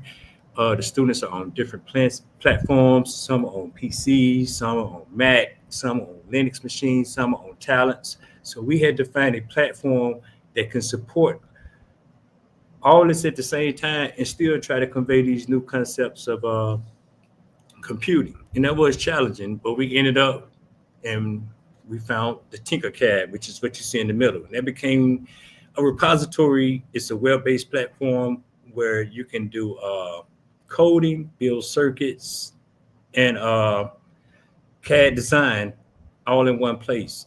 And we have a nice repository of projects and applications that many of the projects and simulations that you saw using microcontrollers and yesterday, they all stem from the stuff that we talked about here. Also, we built on the computer from the coding perspective or the computer science perspective. We learned about some data structures. We got a slight introduction into that, and we went in. We went in and talked about some algorithm, not a whole lot of algorithm, but we just talked about stuff, different functions and applications. So I'm saying all this to say that we have so much more that we want to cover. We only scraped the iceberg on the curriculum that Brother Q put out. And, we did run into challenges, but we do recognize the opportunity and we up for the stance. Just a shout out to any of my developers out there. We do need more volunteers. Another beautiful thing about this was we had oh man, did my slides go away, Q? Another thing about this was that we had we got Brother Eric on board, who's an actual electrical engineer, and that thing was crazy because this was a learning curve for me. Was to learn how to wire circuits and to come by and try to teach somebody else how to wire it. But I had to get the circuits complete so we can learn how to put the code in there. So, but the beauty of that was that we would go over something or he would cover something and then they'll get so there was a reinforcement there. So hopefully they got a better understanding to the engineering and the whole management of power and things about circuits. So there probably are some things that we're going to do differently coming in the future. But I think it was just a beautiful thing that came of that, because as I go into this next slide, we kind of had a point. I can't remember if this was like October or November. And I know I'm throwing a lot at y'all, family, but I know the students will kind of remember this. And some of the parents probably remember this. And you all may not be aware of this. So we're just giving you a little peek on what it took behind the outside. just look into the science fair. I think we right before the fall break, right after the fall break, somewhere in there we had a break and we started prepping for the science fair, where we really focused on developing research skills. And I got after hearing Sister Nadiria yesterday, I mean, I really thought about that'd be a great opportunity to introduce project management into a curriculum. I don't know if we can do it into that week or whatever Q, but that's just a thought that I grabbed and it made its way into the slide. So yeah, but this is opportunity for the students to develop communication skills, contributions to the community. Brother Q's approach to this was, hey man, identify a need in your community, and then find out how to make a better mousetrap or make it cheaper. And that was kind of the approach. Then we also learned how to research the competition. And just looking at the far right of here, our competition is Asia. And I just put this up here because generally when you say Asians, we always want to think maybe the Chinese or the Koreans or whatever. But if you start to look at some of your neighborhoods, like I just recently relocated to Houston, and there's a whole lot of Indians here. They're in the medical fields. Brother Q alluded to that there are heads of departments at a lot of our HBCUs. They are here, and it happens in plain sight. And we're kind of like innate to it, or not paying attention to it, or we just wake up one day and be like, where they come from? And once again, angry black men and angry black women. So, but the approach to this was just trying to resolve an issue for the community. And shout out to Dr. Lamb, because last summer she introduced me to a whole EPA thing, and we really just took off from there with an initiative that we got with the whole water sensors and the air sensors. And yeah, but this was about the science fair. And one last thing, I'm kind of ad-libbing right now though, but I do want to I want to remind you all that Brother Q is a science advocate. So one thing that popped in my mind, I am not a teacher, but we can wherever we are, become affiliates under his umbrella. He's already registered. So if we really want to push this initiative, I want us to galvanize around this whole STEM thing. It's not just STEM is a verb or whatever. It's actually, these are fields that we really need to just integrate into our conversation. So by this time, this is 2025, 2026, maybe we'll have, hopefully you're going to have at least one node under your umbrella, Brother Q. And hopefully we have even more. But, we really learn how to just research the competition, and just from this stuff really kind of just took off from there, because we really found out that we weren't as far behind in where we are as we thought, because he really kicked some doors in and impressed the competition in the far right corner. So last thing. So this is where we at. We still have so much that we want to do. We only tap into the very tip of what we wanted to achieve. But we have gone leaps and bounds. We never even thought we would have been here. And I probably left a whole lot of the story out. But things like a computer lab. You hear bro say, you've even witnessed him say, hey, I got a student that needs a computer. I mean, I think he got 2 students' computers, because that makes a huge difference when you're doing distance learning and someone is trying to learn how to program and build circuits on a tablet. And they already youngins, the little ones, they get so frustrated when they don't get it right. But it will be nice for us to have something like a computer lab at ZIX. We want to make a cloud presence. And just move forward like industry, so we can show you in real time. You can just go to ZIX and find out what the weather or what's the regional or EPA concerns are in different areas. Bro shared something about we had so many conversations late night, and I fell asleep on them a couple of times. But late nights, wee hours of the morning. But we talked about not just being a school, but a research institute, and we have traction and research going on in the areas of the Internet of Things and environmental research. We also have ambitions to go looking at some autonomous vehicles and robotics and just other things. So that's where your support comes in. And then just I threw this in earlier today was the post-secondary education because Ziax is putting out college students now. You got jokers is going on to a different world, but it's not that the umbilical cord is going to be cut. We have to find ways to still provide support for them. These guys put in so many long hours. You don't know the Friday nights that they're in there into the wee hours of the morning trying to get these projects lined up, dialed in, and going. And I don't want to end up rambling too much, but I wanted to tell the story and that everyone, all the stakeholders involved, all the parents, I want the students to know that I see you. I want the staff to know that I see you. And I want the community to really see what's going on.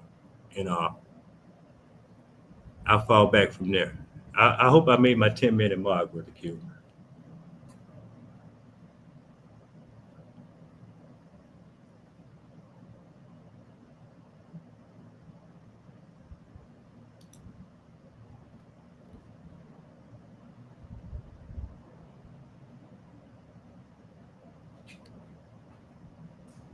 All right, now you can hear me. Oh, my bad. I'm sorry, yeah. Yo, brother G, I appreciate you, man. Heck yeah, B. Y'all can hear us online, right? Yeah, I hear you. I hope I understood the assignment, bro. No, you did excellent, bro. You did excellent. I want to shout out to everybody watching. I didn't get to invite Sister Dr. Peggy Carter to speak, but she's watching, and Brother Price, Brother Identity is going to try to speak. But more importantly, I wanted the world to see that in our community, seeing a community that's behind us, and whether it's small or large, how we project our story is how we choose to project our story, and that's our narrative. And so this is us being prudent and aggressive with our narrative. Let me move you down. And so I just want to make sure we understand that it's our narrative we're pushing here, yeah. And so part of this beautiful narrative are these three young sisters here. Brother Robert in the chat, Brother Meadow, I see you in the chat. Yes, shout out to everybody who's been watching. Please share the stream. We need all the support as possible. We want to make sure that this is not just hitting home for next year, but we are taking this and going above and beyond. So these three young sisters are some of the students in the program, and there's going to be other ones that speak in person and online. So they're going to talk about what STEM means to them and what was it like doing their projects and where they see themselves in 5 years. Very briefly, y'all got the floor. Okay. STEM to me means the ability. Introduce yourself. Oh. Introduce yourselves. My name is. Oh. My name is Shahada Nubian, and I'm in 10th grade at the Ziax Institute. To me, STEM means the ability to create. I feel like if you know STEM, it opens doors to many other opportunities. I think that it should be enforced onto the community. My project, the challenges that I've had, I wouldn't really say that they're challenges. I feel like it was all worth it at the end. So I didn't really have any challenges with my project. Overall, building is a nice experience. I like seeing things. I like creating things and seeing things go from nothing into something. And yeah. Oh, where do I see myself in 5 years? In school, studying. I want to be an architect. She's fine. That's perfect. Sorry. This is what it's about. I see myself. No. Let us see. This is what it's about. That's how we reproduce. That's what we do. In the next 5 years, I see myself in college studying to be an architect. Let us speak a little bit louder. Say it again. What do you see yourself in 5 years? Oh, in college, studying to be an architect. You should be finished though in 5 years, right? You should be finished in 5 years. Huh? I'm in 10th grade. You're what, 15? All right, so 6 years. 6 years you'll be done. Yeah. You got that first 2 years, you go to get the college degree first, now that's beautiful. Sister Nisa, nice and loud. Okay. My name is Nisa and I'm in 8th grade.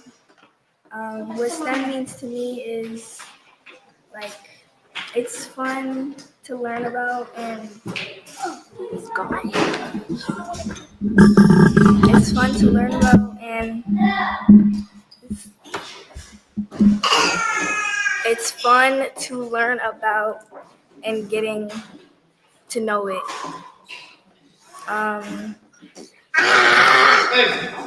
My project, I didn't really have, coding it was really a struggle for me. I made a robotic arm, and where I see myself in 5 years is studying to be a real estate agent. We're gonna work on that. Yeah, real estate agent, you get that inside. You can get that right now. We're gonna get you in it. Let me ask you this. With your project, what did you make last year? An elevator. The elevator? And this year you made a what? Robotic arm. And you 3D printed it? Yes. All right, some skill sets right there, right?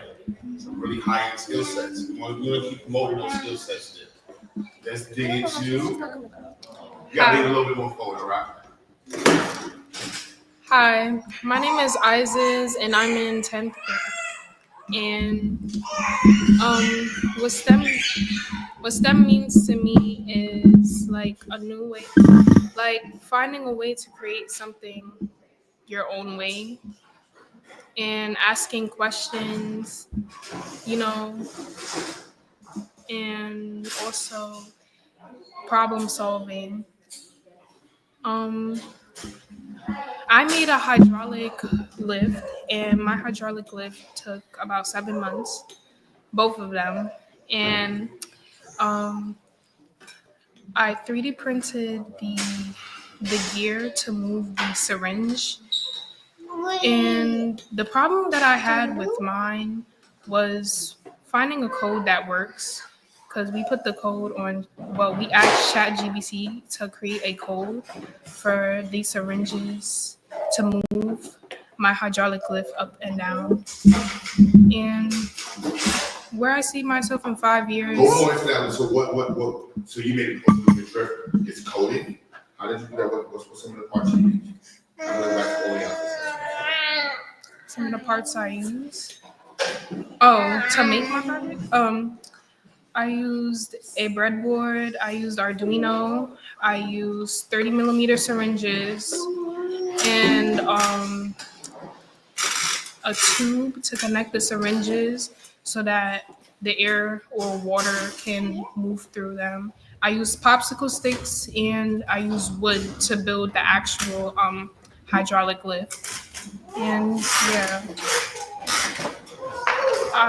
Where I see myself in 5 years is studying to be a labor and delivery doctor. Another labor and delivery doctor, okay. Let me ask you, so your skills, so you started this summer, this is your first year with us, right? Have you built this much in your life? No. Did you know you had this skill set to be good at building like that? Yeah. You know it already? Now, you helped a lot of students with their projects towards the end. What was that like? It was new, because some of the projects I never actually did myself.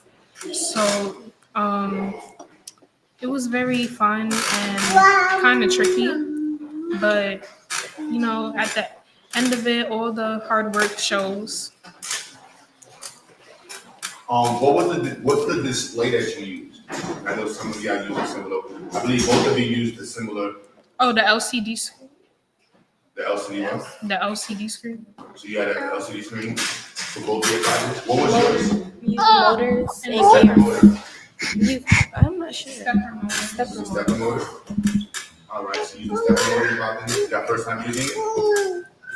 And for yours, what kind of motor did you use for yours?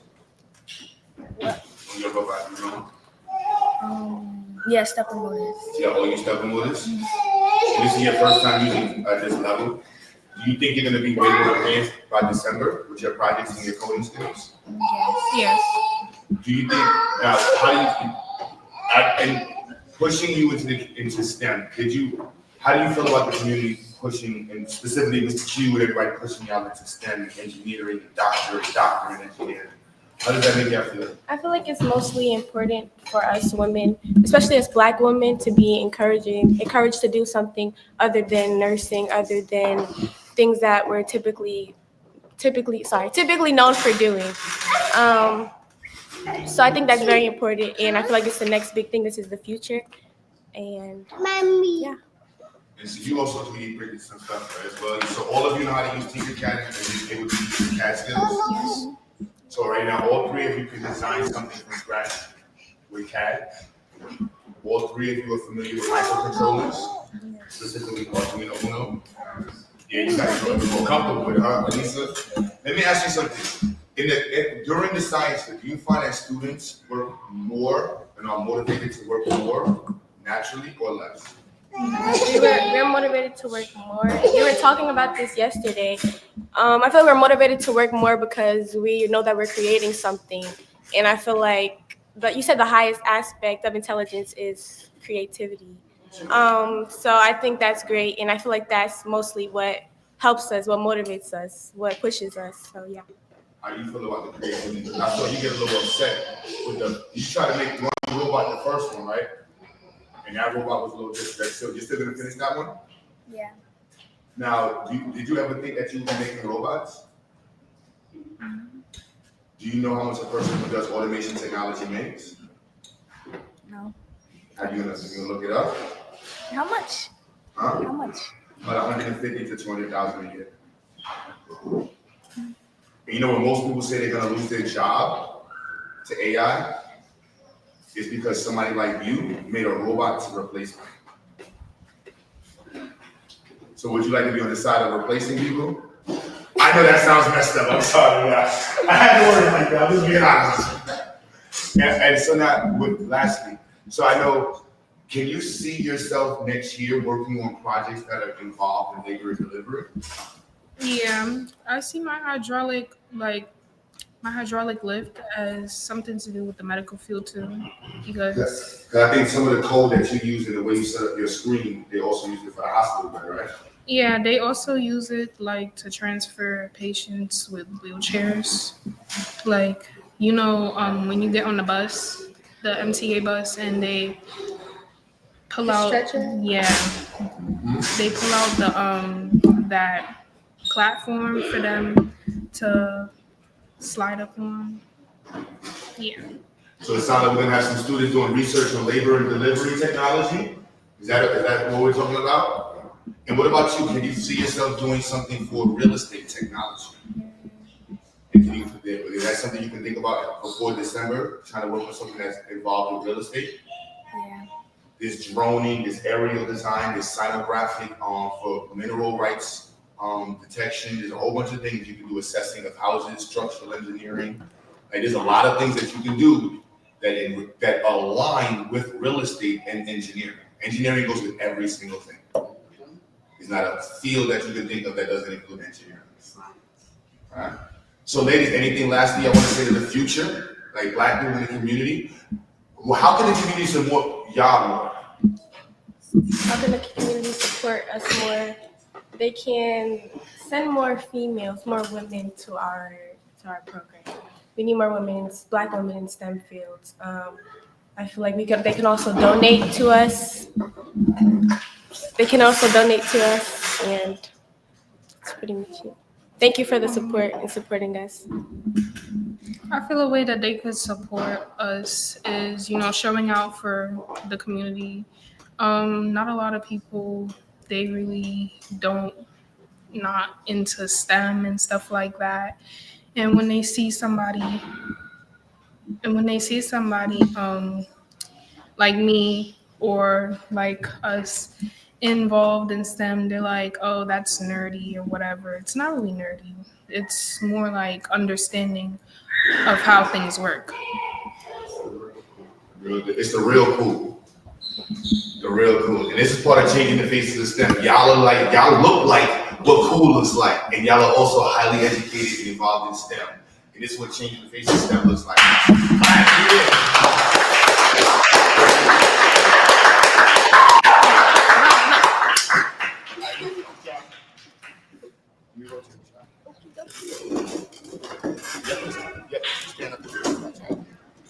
Appreciate y'all. No, leave it to leave it to you. We get the other three. So it's a mirror, see? All right.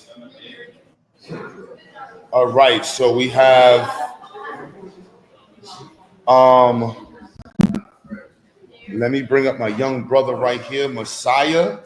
There you go. Messiah's online. There you go. Say hi.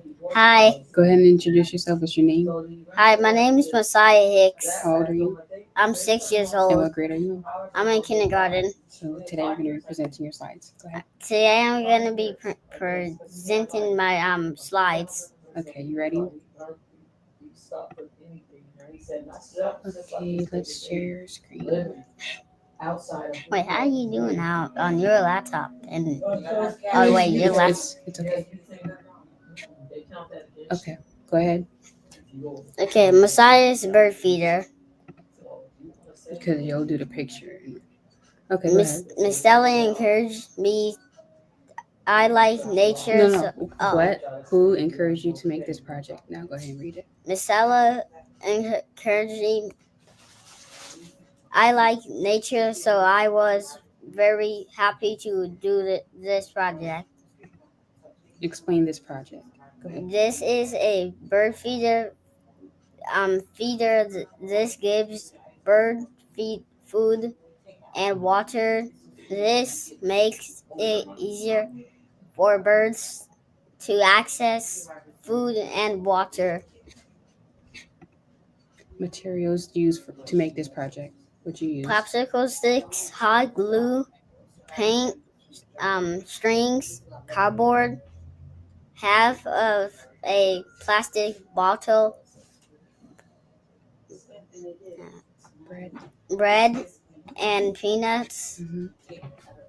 How will this project help the Black community? The birds help control pests.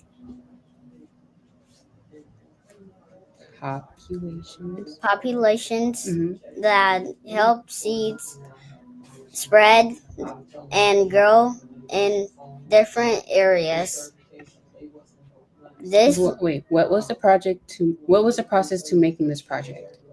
This project took time. I had to use hot glue and sticks. It took time for the sticks to dry. It took time painting and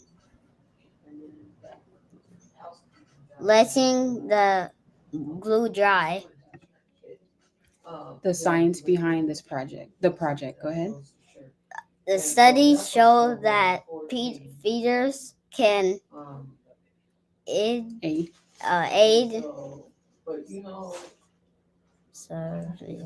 Survival. You got it. Survival. They supply food safely. Oh, safely. Instruction for use. Fill the bird feeder with seeds in the food tray and water in the water cup. Then hang up the bird feeder on a tree. Okay, now let's stop sharing. Let's go back here. Okay, so here is his bird feeder. Go ahead and tell them what happened with the peanuts. So I dropped the peanuts in bread, so I had to put in sunflower seeds. And I had to vacuum it up. Okay, so go ahead, pull it. Dad's watching you, baby. He's watching you on YouTube live. Okay, go ahead. You can show them. Wait, what? That's okay. Just so explain your bird feeder. Go ahead. Wait, what happened? Yeah, watch it. just look. Okay. So look, this is your bird feeder. This is my bird feeder. This is the string you use. This is the string I use. So this, before we put it outside, we wanted to present it first. There's a little bit of sunflower seeds in here just to have something in there. And then this is the water cup, right? So you have to cut up cardboard, glue and cut up popsicle sticks. And this is half the water bottle that he used. And go ahead, what do you want to say about it? Yeah, and it actually came out pretty cool, and also how I painted it. Why'd you painted these colors? Because birds can only see light colors. Ah. And what? Why is this here? What's this for? This is for water, and this right here is for food. So yeah. So tell them you'll be hanging it outside today. I'll be hanging it outside today. You just wanted to present it first. I just wanted to present it first. Okay, and say that is my project. That is my project. Bruh, I can't believe I'm actually on YouTube. Okay. Hey, you a star, bro. You a star. Messiah is 6. He's in kindergarten. This is his first year in Zyx, and this is his first time presenting anything on live. So he was a tad bit nervous, but he got it. Hey, good job, King. Good job. Let's go. Let's go. That's what I'm talking about. I did get the text message that we got to get kicked out the building. So we're at a little thank you. Messiah, excellent work, excellent work, excellent work. I want to bring up Brother E. Are you ready? You want to?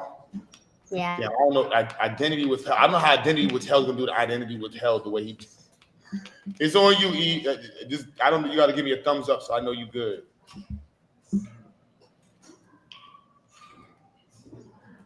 No, it's cool, bro. It's cool, bro. People that know me. It's all good, bro. So I know you gotta go, Q.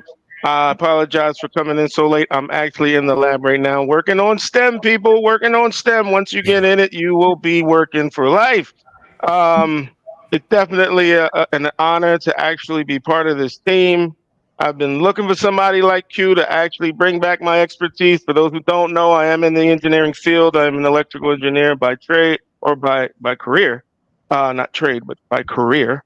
Been doing it for over 20 years and picked up a lot of knowledge along the way. And who am I to not give back to those little black faces that look like me that would have definitely benefited a lot more if I had somebody like me to come back and give that piece. I know Brother Q has been doing a lot of work.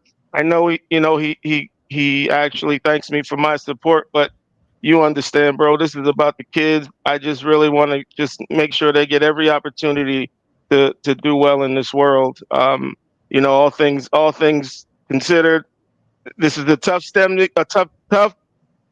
area to get into as far as a career, but once you're in and it's a learning for life position, I have a lot of fun doing it. Don't get me wrong. It is hard, but it is fun. I get to do everything I want to do creatively. Fortunately for my career, I am a circuit designer. I help you out with as much as I can help them out with. My schedule is crazy limited. That's why I'm in the lab right now.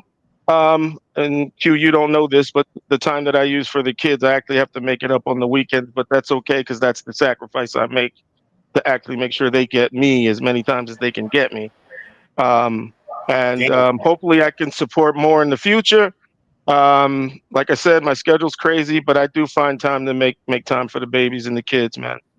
So hopefully they get something out of this, and hopefully they can pay it forward. So hopefully I didn't cut into your time, bro. Salute to you, good brother. It's GA. Yo, Brother E. I'm sorry. I have to thank Brother GA because I know he fills in a lot for probably when I can't be there, and he's just trying to do whatever he can to support Q in that capacity as well. I wish I had, I could have input as much as this brother has been putting into these projects.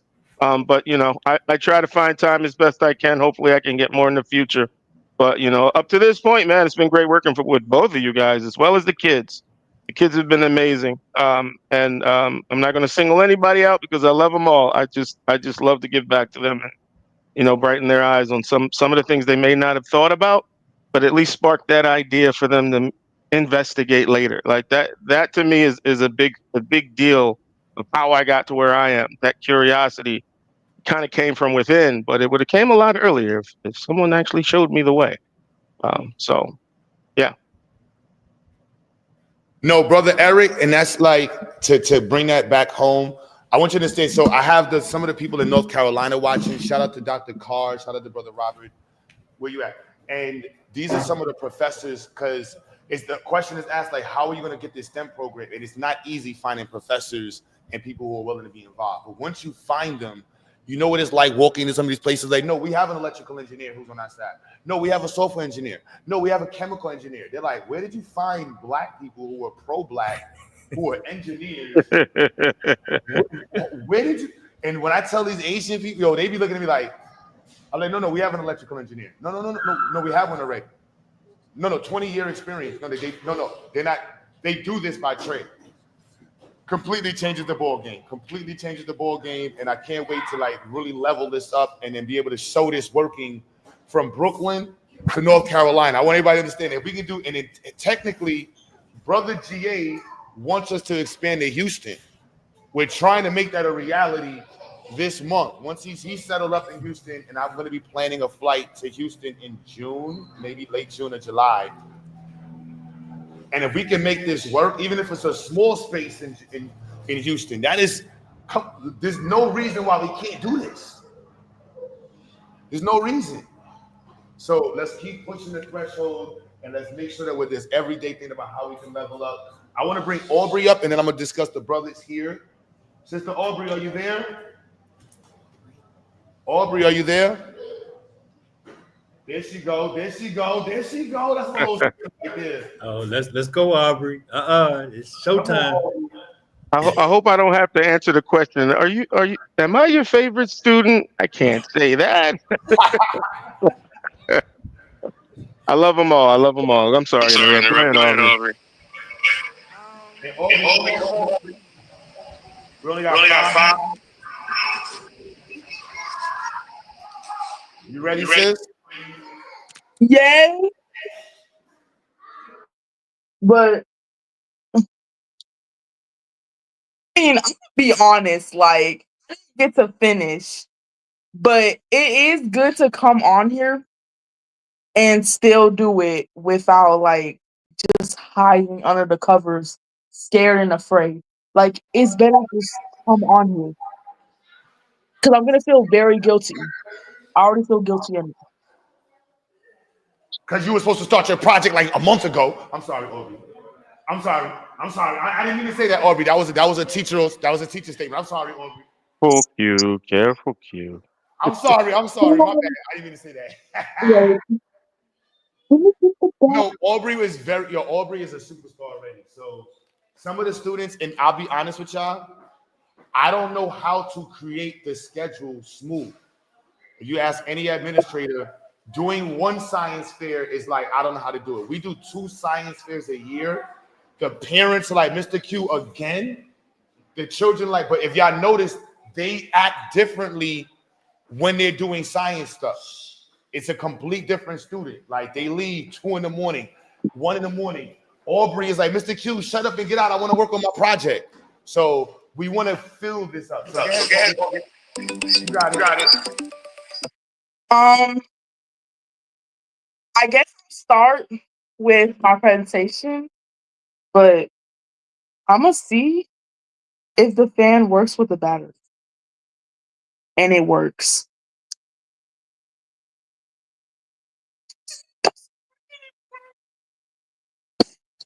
Well, let's go down. I got you, Aubrey. So what was the goal of your project? What is the problem your project is solving? It's just the back, like this battery works, and then like it doesn't work. Right. We can just show them what you have. Remember, the journey of science is not a one-day thing. It's not about instant gratification. It's a journey. It's a continuing journey. So you're doing a smart house, right? Yes. I know you put a lot of time into designing it. I like right there and stuff.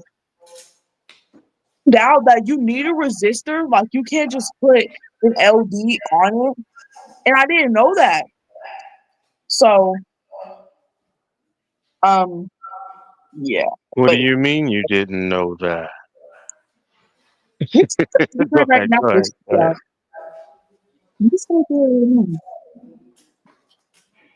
So she really went in on the decoration, which I was like, sis, is it a smart house or the decorative project? Say, Mr. Q, it's this decorative project that's smart. I'm like, all right. So yeah, you got to get it coded with Arduino, right? So you can have it as a smart, responsive house, right? But the thing I figured out is the white ones are like they're more stronger than the other ones. The other ones are more weaker when you don't have like a when you don't have like a resistor. So like I just put it on there without a resistor and it worked. But the LD will die fast. But Well, you're gonna finish it up. You're gonna finish the smart house. I wanna give you the reward for your house being fully coded and smart. We just added the smart house projects to the projects now. So that's where she's at in that club. So you have to get it finished, Aubrey. I want to bring you back up. If you're gonna continue this until December, we want that house fully done. All right. Where do you see yourself in 5 years? Or wait, when you, look. was that the fan? Is that It's the not- bathroom? yeah. She just, where did she go? I think she hit the button by accident. Hey, I'm back here. How we doing? Hopefully one of these students are going to invent something to help us males who deal with balding issues. Sorry. Yeah. Tablets. So sometimes it like these brushes, I guess. But let me ask, so Aubrey, you're doing the smart house, right? Yes. And so how long will it take you to get it fully coded? Will you have it done by the summertime? Yes, I'll have it done by the summertime. So I want to bring you back up before September so you can have your entire smart house completed, and then we can give you the reward for that. Oh. All right? I think slides. Like, I think people slide. Well, it's only because we're getting kicked out of the place right now. We're a little late. That's not your fault. I started late. I had a rough weekend. I was taking finals all week, and my hair is thinning, and my knees were hurting because of the rain. I don't life at 40 is starting to hit me. I'm not gonna lie. 38, 39 didn't feel like 38, 30, but 43 feels like 43. I'm not gonna lie. The Ford is a capital Ford too. My bad. I mean, I'm sorry. isn't it good at least? Isn't it good I still went on here though? No, you're doing excellent. We're gonna present again. I would like to make this online. If you ask me, I think we should do this once a quarter. Every 3 months, there should be some type of event pushing or involved with. In the rap world, if I was doing showcases, we would do showcases every 3 months to get money. Every 3 months, you're doing a new showcase. If you a rapper, you put out a song every 3 months. If you a business, you're trying to change your products every three. There's a new sale every 3 months in Macy's and Foot Locker. Every 3 months is a major sale. Like the world is centered around that. So we're gonna look at it from a cultural perspective. It's spring. What are we doing for STEM in spring? It's summer. What are we doing? We should be launching rockets, building motor cars, and racing boats in the summer. During the wintertime, we should be doing things that are centered on cold technology. Hey, Q, you got to write that down. Write that down, man. That's a great idea. No, write that down. I don't. Yeah, I definitely, Mr. I don't forget anything. I know even though shut up. Why you gonna say that? I forget a lot. But so right here we have a group of the young brothers in the program. Aubrey, we're gonna spin back and we're getting kicked out. So we gotta rush a little bit. That's not your fault, Aubrey. Mr. Q did not manage his time on marketing right. Thank you so much, Aubrey. You want to say something else before you leave? I want to say, even if you didn't finish your project, guys, come on here and like still present, even if you didn't finish your project, because you're gonna feel guilty. You're still gonna feel guilty. So if y'all watching me, still come on here. Like, I feel so shy. I'm already sweating, but I feel at least good that I came on here though. Like, I feel good that I came on here at least. Don't feel bad about it. That's what's up, When you actually get in front of your engineering team and you have to do status, you got to show what you're doing anyway. It's not done, but you just got to show where you are. So that's very normal. So get used to it. Exactly. And that's a skill, Aubrey, And I know that about you. Most people are scared to fail. And so they won't even open the door. And it's another thing with people who open the door and fail and refuse to walk through and carry their failure through the door. And it's people who fail, walk through the door, and never try again. There's a lot of lessons in the skill set and character that's built with accomplishing a win through a failure. You don't get to the finals and stay in the finals. You earn the finals. And then after you get to the finals, you earn a championship. You don't get your championship boxing belt and then you die with it. No, you got to protect it. It's a nonstop continuation in your progress, on your pursuit for success. So Aubrey, I really do appreciate you saying that. You are awesome, Aubrey. I have nothing but faith in your future. So pray on me, Aubrey. Thank you so much, Aubrey. Let me get to these brothers here. Good job, Aubrey. Good job, Aubrey. Great work, great work, great work. And she's all the way in Atlanta. Aubrey, let me ask Aubrey. I know I'm not supposed to be talking too much, but Aubrey, how does it feel having a program, being a homeschool student, online doing STEM in Georgia? Do you feel like the program is actually helping you? Yes, it is helping me. I like this program more than public school. Like in public school, I was like doing very bad. Like I had very bad grades. So like I'm not gonna lie, but I do like this. I like STEM and stuff. Like player, like you can't just do that to me. But I really like this school, and like it helps like kids be engineers and stuff. Like some people that like I talk to, they don't even know what an Arduino is. Like this man that I was talking to, I was telling him about this school, and he didn't know what a breadboard or like an Arduino was. He didn't know that kind of stuff, and I was like, oh, but I was just shocked. But I didn't get to tell him about the school because, like, you know, he was talking to somebody else. But maybe if I meet him again, I will tell him more about like Arduinos, breadboards, like circuits and stuff. That is awesome, yo, Aubrey. And also in the chat, so one of the parents in the chat, her daughter's Nadira. She just said she needs help getting a 3D printer. I definitely want to get Aubrey a 3D printer. Her brother Josiah and Hug, they're young. They need a 3D printer so that way they're just building nonstop. I know for a fact. If you see what Aubrey did with cardboard and paper these years, she presented a Ferris wheel. She made houses. When you add up all of the things that they built, you saw young Messiah. When this young Messiah is going to build all of the trusses, all of the buildings, all of the trains. He's going to do all of the hydraulic projects. He's going to do all the basic coding projects. He's going to do all of the Tinkercad projects, all of the designing projects.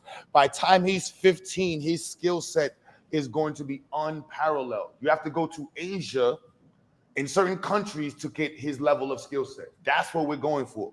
And we want them to be like, no, you can only go to Zions to the Black community. You got to go over there to get them kids and them because I don't. Where else you going to learn mechanical advantage, forward mechanics, inverse and forward kinematics? Students that are highly understanding of the applications of mathematics, right? Not just saying I could do algebra. You understand how to use the math, and that's what I'm struggling with as an educator to really infuse with every year. How do we infuse the literacy component so that way these brothers are just not saying, I did a calculus, I did algebra. They can show you, right? This is part of the reason why I went back in school my damn self, so that way I can level up what I'm doing with the program. So I'm not just talking about engineering. We have a computer software engineer, electrical engineer. I'm in school for mechanical engineering. I want to make sure we understand, and I'm on school for teaching technical education. So it's not like I'm in school just a random education. I'm in school to learn how to specifically teach technical education because STEM is the priority. And I'm at the top technical school in New York City. So I want to make sure that we understand we're taking from them and bringing it directly to us. This is my son right here. My son is going to have to take linear algebra, differential equations, physics 1, physics 2. He has the books right there. He's in college in September.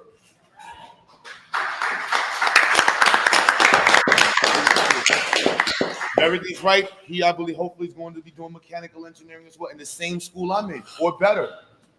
The school is already not good enough for him, for none of these students. I like NYU and private schools. Us now attaching to North Carolina, we can connect with North Carolina A&T, big HBCUs. This is what we want to showcase. I don't know, Dr. Carr or whoever we're watching in the chat. This is what we want to do from Brooklyn to North Carolina. The great exodus was Black people leaving the South, my family, the Carolinas, and coming up to New York, moving to Harlem, and thinking we made it to the big city. And we've been in the big city struggling for 100 years, dealing with big city politics. And people been in the South, struggling in the South, dealing with big South politics. And now it's 2025, and we have merged, which is what it's supposed to have been. And so right now, this is some of the stuff we're talking about, because kids in Kinston, North Carolina, South Carolina, Florida look just like this. Put your hoodie back on. Go ahead. Go back to teenager lock-in mode. This is what teenagers look like when they lock in. I don't want him to not lock in. This is what a teenager looks like who locks in. This is not a YN. This is a YK. A young king. These are YKs on the pen.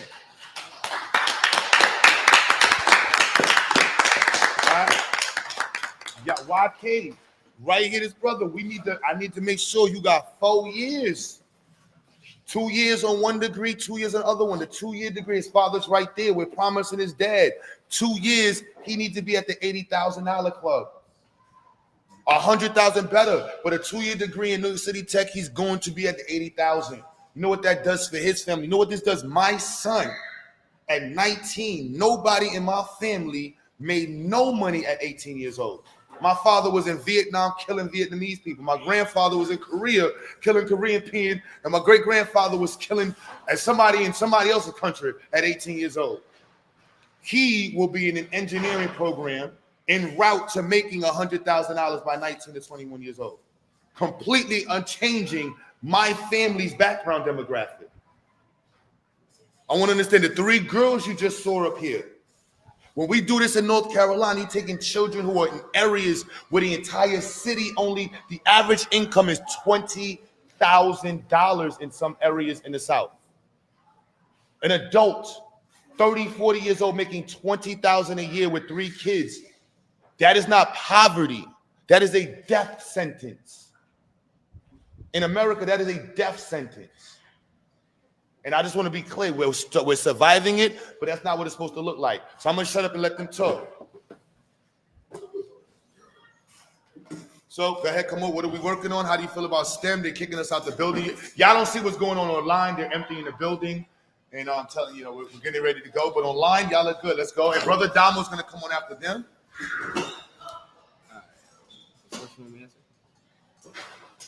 All right, what's up, y'all? My name is Jalil, son of Q Butter, obviously. And I want you to see, this is my son, and this is what Pan-African relationships and Black nationalist relationships look like. This is my pride, my joy, and I love you so much, man. You make me so proud, my sons, and I hope I'm doing a great job as a dad. I would not be who I am if it wasn't for you in my life the last 16. You changed my life. When he came out, and Marshall, I was like, oh my God, my life changed. And look at him now, we here, and I want y'all to see dads matter, mothers matters, families matter. Love you, King.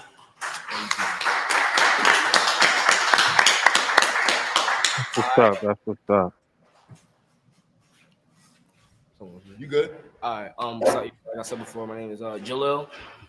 I am 15 years old right now. Well, 16. And 15. I be throwing his age. Are you still only 15? So what's that means to me, right? Yeah, what STEM means to you? What was it like with the projects? What's it like having your dad that push you and bother you all the time with STEM, force you to do all this stuff? Because a lot of children struggle in the movement because us parents who want to be super Pan-Africans push our children into it. And I know that might be a lot on you. So I want publicly, I know that's been a lot of pressure on you, man. Every event you got to show up. Every science fair you got to stay late. Everyone, and I know I put a lot of pressure on you, bro. I want to say thank you for stepping up to the game. There's not one time you haven't stepped up. Yes, I admit. I admit my dad has been pressuring me to do it. I have sometimes always been thinking like, damn, like he really got me working all night, like all night. But I've been realizing that like it's because he loves me and he wants to make sure that I'm far good into the future. I'm not just some. I can say it. Be respectful. All right, yeah. All right. So I'm not some YN in the future just robbing someone, saying, "Yo, run your pockets" and like that. I don't want to do any of that. I want to make sure I'm making money by the end, like by the time I'm 18 ready, and having a far future, providing for my family, make sure we all good. I don't want to be like a idiot. I want to be an idiot. And so far, what STEM means to me right now is different. Is different like it's like basically different fields for me to. I'd say I would choose. I'm a mechanical engineer. I major in every single one of them because I want a basic understanding of every single one of them, and I don't want to like. So what? Every single one? Were you talking about electrical engineering, Engineering, mechanical computer? engineering, mathematics, obviously, algebra 2, linear equations, differential equations. Yeah. You gotta get that math up, baby. And yeah, I've been doing them for the past few years. My dad's been teaching me.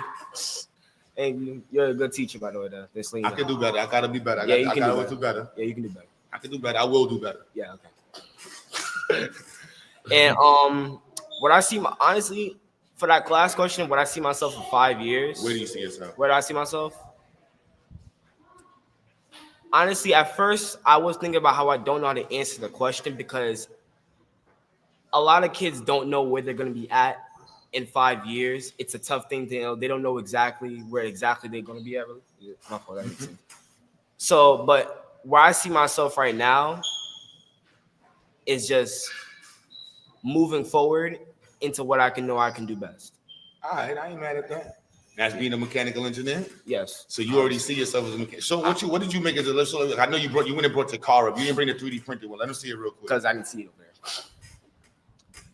there. So far my teammate's not here. But I'm afraid to put his name out there.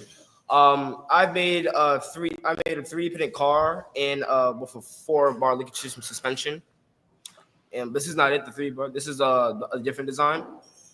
And you made this out of wood, though. Yes, this was out of wood. So you made a linkage system out of wood. I want to show that off because I know not everybody understands. So that shock, look at that shock right there. Look at that shock right there. He made this from scratch. And I also coated it with Arduino in it.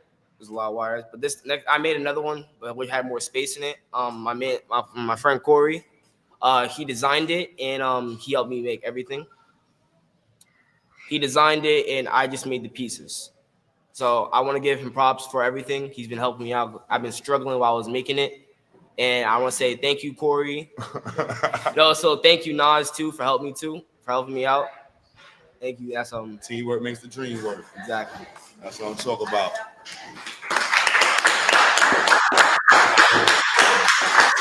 Hey, Q. Yes. Brother Q, real quick, I wanted to tell the young brother, look, it's all good. The money's going to be there. Don't worry about that. But the beauty of it is to make money while you're doing something that you love. There is nothing like it. If you can find it and achieve it, you have reached real success. So don't worry about the money. I mean, the money will be there. Trust me, it'll be there. But the idea of actually wanting to go to work, or you wouldn't even call it work anymore if you do what you love. So, proud of you, man. Definitely did. And let me not overstress. Something that happens. The result of being good at what you do is money. Focus on being great at what you do, and the world's going to center itself around you. Yep. You got the floor, Corey. I almost called you Corey. My bad, Dante. You got the floor, Dante. Wow, that's crazy. Hello. My name is Dante Hector. I'm with the Zyx Institute, but y'all knew that. This is my last year here. I'll graduate next month, and over the time that I've been over here, like in Zyx, I've learned a lot of skills that can be applicable to my future. Like, I'm in every field of STEM as of right now. Well, most fields of STEM: electrical, structural, mechanical. I do audio engineering on the side because I like music and whatnot. But I'm into the engineering, and I would not be into that if it wasn't for Brother Q and being into this Zyx program. Wasn't for your dad first. If it wasn't for my pops too, for real, getting me in touch first, getting me there. Thank you for my pops, but yeah, what do I see myself in 5 years? I see myself done with my 2-year degree because I'm about to start chasing that right now, getting accepted into school currently. And within 5 years, I'm already in a field of engineering, probably something along the lines of like mechatronics or something. And then I'll be chasing my 4-year, trying to get that. And then, yeah, just making it work and making sure that the time that I've spent doing all of these projects and all of this research is not going to waste, and actually doing something with my future and trying to provide for myself. And I'm thankful for this opportunity. I appreciate all the support that I've been getting. And yeah, it's just more work that needs to be done. It's never over. And that's just yeah. That's what's up. That's what's up.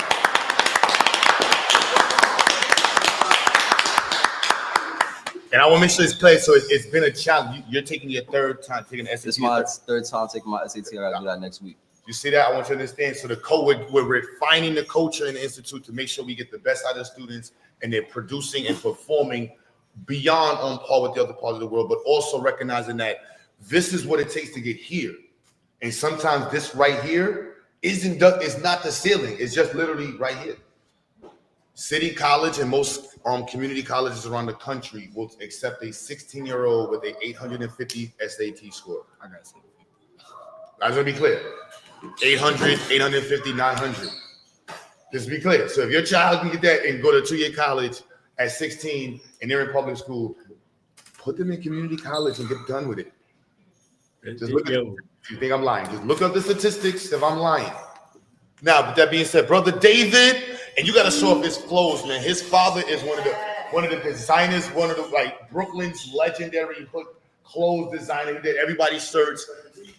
A 37D hood legend, and so this is his father's clothing line. Like, it's really fire. So if you ever come to New York, you're gonna see that Flatbush logo walking anywhere, and his father's been doing it for years. Also the Brooklyn t-shirt that Fabulous made known.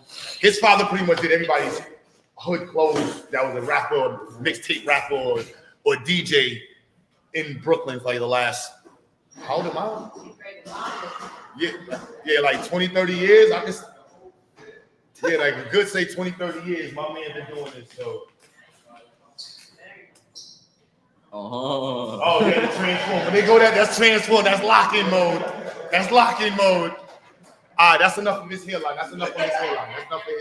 We ain't showing no hairline right now. Mr. Q is struggling. That's why I'm really pushing STEM. We need Q. Go ahead, Dave. How you doing, Dave?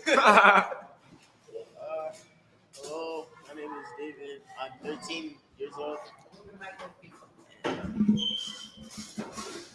years old. And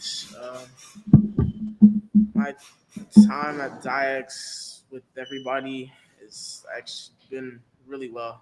Been here for 3 years, this is my 3rd year.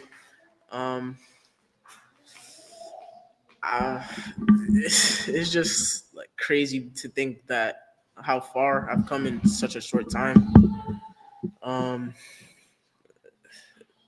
I remember when I first came to this school and I was so confused with everything, and it's like now I've kind of come to terms with everything that's been going on. Mr. Q, thank you for teaching me everything that I know, and all my other teachers as well. Mr. Dot.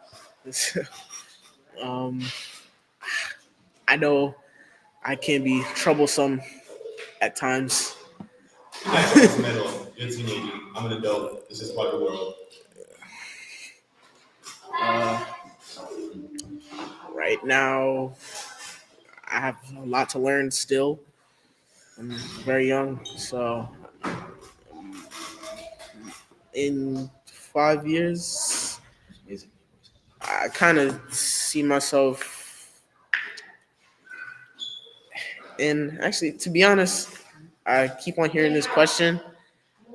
I've had a lot of time to think about it. In 5 years, I want to go to culinary school actually, and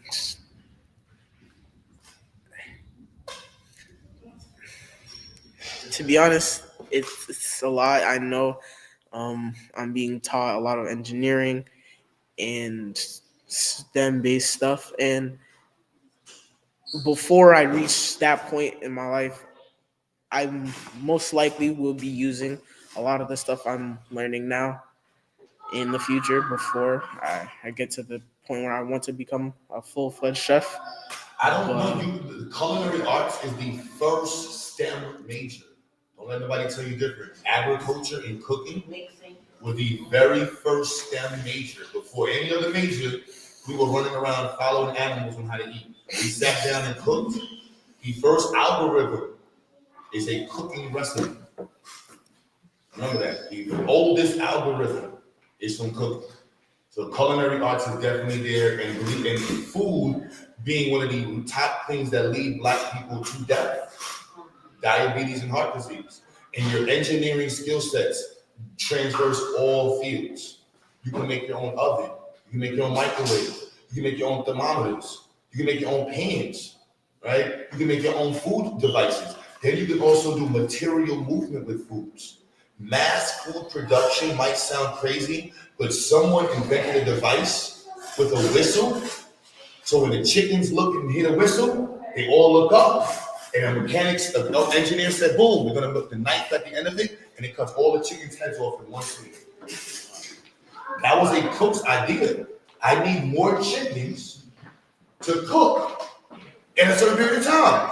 How could I kill more chickens in the same amount of time it takes me to cook one chicken? How could I do that autonomously?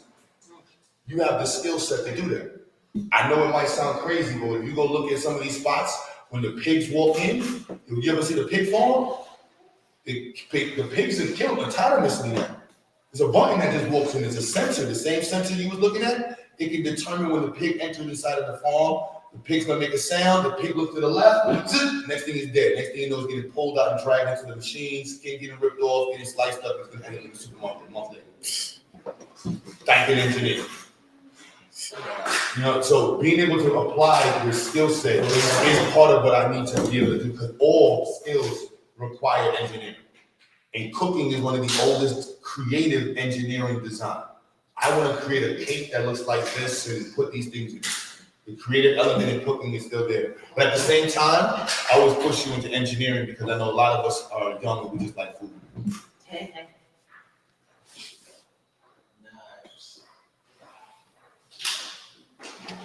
My bad. No, but you know, sometimes, and I don't want to be a hater because sometimes it's accused of little tough haters, so you might do that thing. But shout out to all the culinary artists. We need more Black cooks. None but success in the future. So I want to see your own oven. DoorDash and Instacart were possible. Yes, there was somebody in the chat said DoorDash and Instacart. Somebody said, I want to help people who are hungry get their food faster. DoorDash.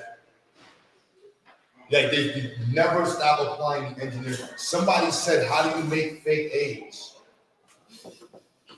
Think about that. Somebody said, how do you make milk dry? Food manufacturing is one of the top skills we need in terms of engineering. We need more of this, so don't only look at it being a chef. Understand that you are taking on the world of food. That's chemistry, bro. That's chemistry. And I want to support it. And I'm changing, and I was a little hardline-ish. But with GA, brother Eric, and of course AI, brother Doc, we can expand that. So I need you right now to start thinking about your culinary art engineering project today. So in December, we got $1,000 for you. You do something right. And look, man, he made this automated. I don't. You don't eat meat like that. Who eats? I don't know. It skins the chicken or something like that. I don't know, but something with food. I don't know. What? I almost had a watermelon peeler. That would have been real Negro. That would have been mighty Negro. I did not say that a lot. My bad. I'm sorry. I didn't realize it was an automatic watermelon slicer. Sugarcane, automated sugarcane juicer. There's a lot of things that can be automated. Automated French fry machine.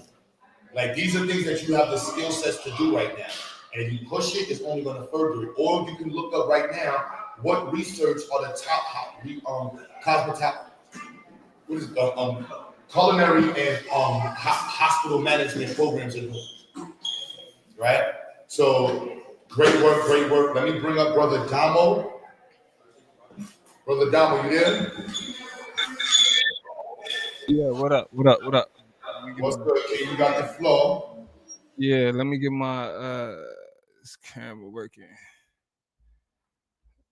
All right, what's good with everybody? Glad to see everybody out for this. I am, as the kids call me, Mr. Damo. I teach civics and pretty much government at Ziax, where we spend a lot of time focusing on government in the context of social justice and understanding how things like rights work, understanding how government functions with our rights, how they're maintained, all those types of things. And one thing that Q and I always discussed is, even though my focus is like political science and more of a liberal arts positioning, what the thing that we recognize is that even with liberal arts and a focus on social justice, it's important that we recognize that everything we do should be based around proven facts, data, and real information. So today I'm gonna present a short presentation introducing the concept of having an evidence-based approach to social justice, right? So when we're talking about things like racism, when we're talking about things like poverty, when we're talking about issues that face the Black community specifically, one thing we need to make sure we're doing is we're approaching that from a evidence-based perspective. Let me just get my screen up here. All right, Q, go ahead and put my screen up. All right. All right, let me make that a little bit bigger for you. All right, so what does evidence-based mean? We are currently in the age of disinformation, misinformation, malinformation, all types of ways where media, institutions, government are all using, relying on, and proliferating misinformation. So as Black people, when we're approaching what it is that we're dealing with, what we need to solve for, we need to make sure we're doing it from a evidence-based perspective. So what does that mean? Evidence-based means making decisions or taking actions based on the best available facts, data, and research instead of just opinions, traditions, or assumptions. And this is where STEM plays a extremely important role in approaching social justice and dealing with Black issues, is because, again, we're approaching it from the best available facts, data, and research instead of opinions, of social media perspectives, and all those other words. So what that means is that in social justice work and where it intersects with STEM is that we're focused on identifying real problems using facts, like using surveys, statistics, or studies to show where inequality exists. For example, showing that Black communities are more likely to live near pollution, right? There's data that proves this. So when we talk about studies and statistics and surveys, we have things called qualitative studies and we have things called quantitative studies. The purpose of a qualitative study is to understand the attitudes, the perspective, the environment of a particular phenomenon. And a quantitative study is to prove empirical statistics, numbers, data, right? They both play an important role in understanding what's actually happening in our communities. And it's important to rely on those types of facts in order to push those narratives. And when we rely on those types of facts, then we're able to design solutions that are proven to be effective, that are proven to work, like using programs that have been tested and shown to help reduce poverty, improve education, or stop bias. The problem is that if we're not using factual data, things that have been proven, things that we know about what's going on in our communities, then the solutions that we try out, the solutions that we attempt to provide, end up we can't tell whether or not they're coming up short. We can't tell whether or not they work unless we're relying on actual data, not just what's being said on the news, not what you heard down the street, not what's being pushed on social media, but what the data is showing by the scholars that are conducting these studies. Now, as we work on designing these solutions, then we are able to track progress with more data. If your solution does not involve tracking where you start and where you're trying to be, then your solution will inevitably fail, because we don't know what works unless we are actually collecting data, analyzing the situation, and figuring out whether or not things are improving, whether or not things are stagnant. And without a clear focus on understanding that, then the things that we call solutions turn out to be ineffective. And then lastly, evidence-based approach, you're able to hold systems accountable, because when you have the facts, you can demand fair treatment, you can demand what you need, you can approach it from productive solutions. So when something is evidence-based, it means that it's backed by proof, not by guesswork. It's like using science and facts to build a conversation about what it is that we need as Black communities. As a Black community. So an evidenced approach to social justice uses science and facts to expose problems and build real solutions. Instead of just saying that's unfair, an evidence-based approach asks these questions: what does the data show? Who is the most affected? And what has worked to fix this before? Right? We can look at what we experience and say, these are the bad things that happen to us. This is what's going on in our communities. These are the issues. But without actually having the evidence to explain and articulate what these things are, we're really just regurgitating social talking points. This is what's wrong with the Black community. That's what's wrong with the Black community. But without actually having the real data to understand what's happening, then all we're doing, again, is we're being parrots, regurgitating information. Now, the reason why this matters is because we can take things like really big goals like Black autonomy and building for ourselves and doing it for ourselves and turning these things into actual actionable plans. It helps people move from just caring about justice to actually creating it with proof, progress, and accountability. So when you approach it from an evidence-based approach, one example is when we look at test grades and how test grades reflect the intelligence of students. And when you have communities like the community I come from, where they would just say, okay, these kids from these schools have terrible test scores. So these kids must not be smart, right? No, an evidence-based approach to social justice becomes extremely important in these types of situations, because we're able to look past perpetuating the stereotypes to understand what's actually happening. So first, an evidence-based approach to social justice studies the problem. Are their schools underfunded? Do they have fewer teachers or outdated textbooks? Do they have the proper resources, right? Second, we look at the data. We look at the school's budget, not just the test scores, but class sizes, to identify gaps where there may be room for improvement. That isn't just a question of the students themselves, but whether or not they actually be set up, they're actually being set up in the right position to succeed. Then we're able to design solutions based on that research, right? Maybe studies show that tutoring programs or smaller class sizes or addressing the rampant suspensions of students will actually do things to improve those test scores.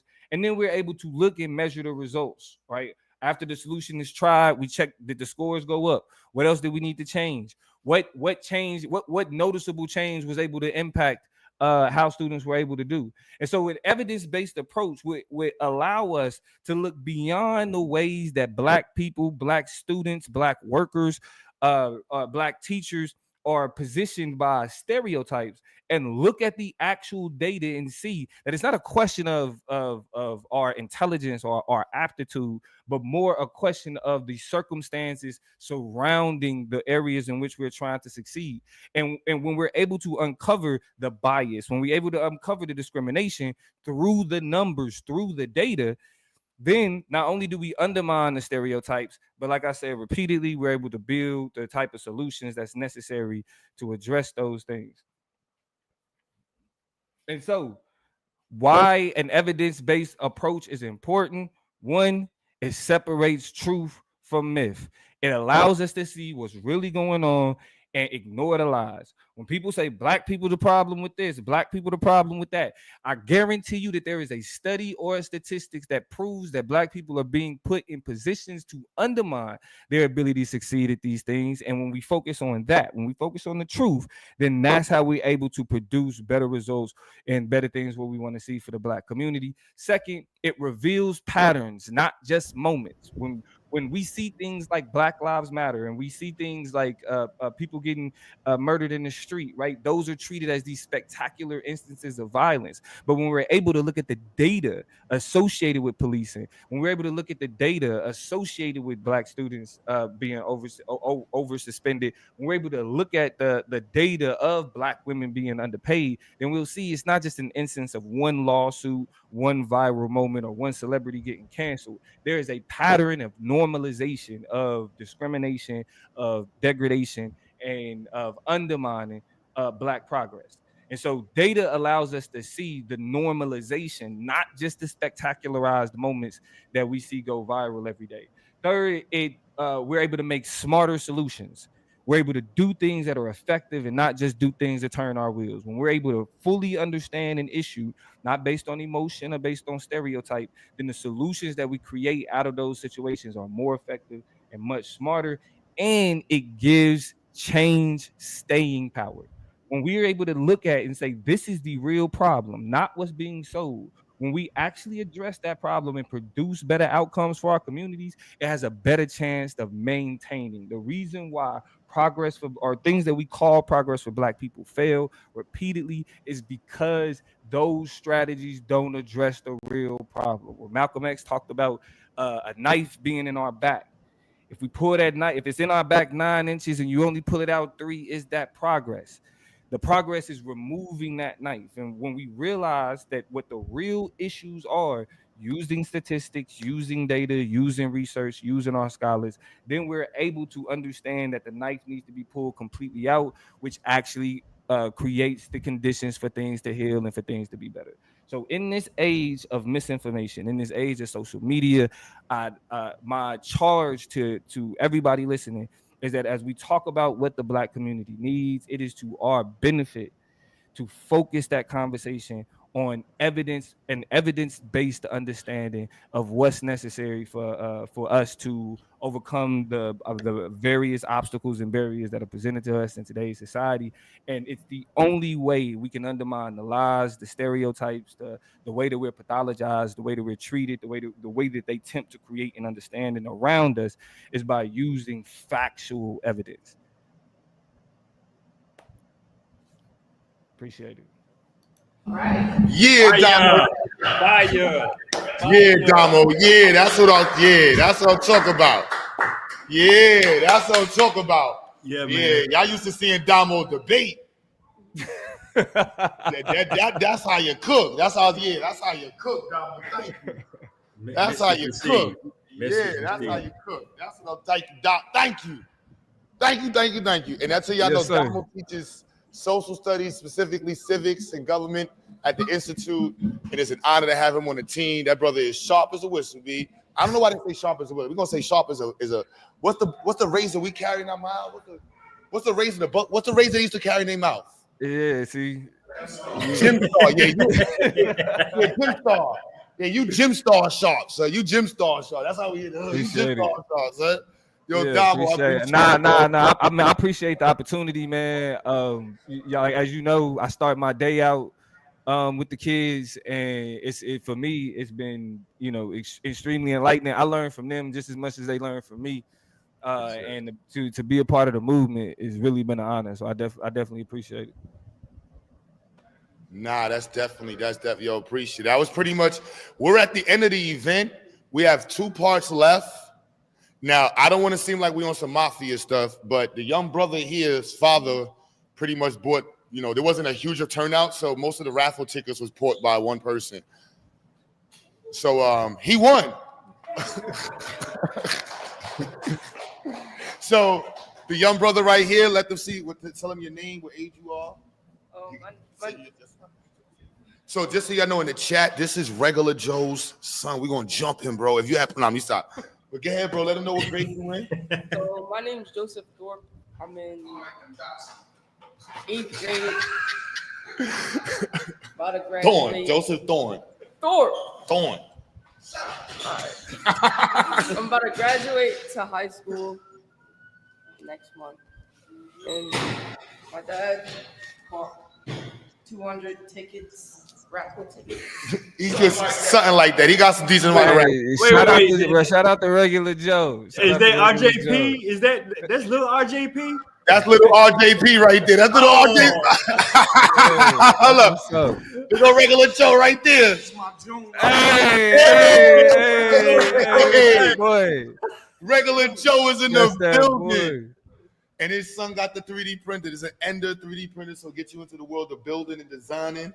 And let them see that. Let them see that. Yeah, let them see that. That's an Ender V3. All yours. 8th grader. And we want to see some builds. And so then in December, we want to see something that you present to the science fair. You know what I'm saying? All right. Yeah, that's what I'm talking about, man. So where do you see yourself in 5 years? In college. In college, all right. I see myself in college. Majoring in dance, football, psychology, computer science, all right. Computer engineering, all right. Yeah, we're gonna love it. Yeah. I want to do that type stuff. I want to also be like a streamer / YouTuber. That's part time. We can do that right now. You can be that. You do that right now. I'm streaming right now, but yeah, that's where I see myself in 5 years. Shout out to you, young man. That's what I'm talking about. Yeah, I just got a job at the high school in my area. Hey, you know, Regular Joe gonna put in the work. He said, "Look, you in my house, you gotta have a job."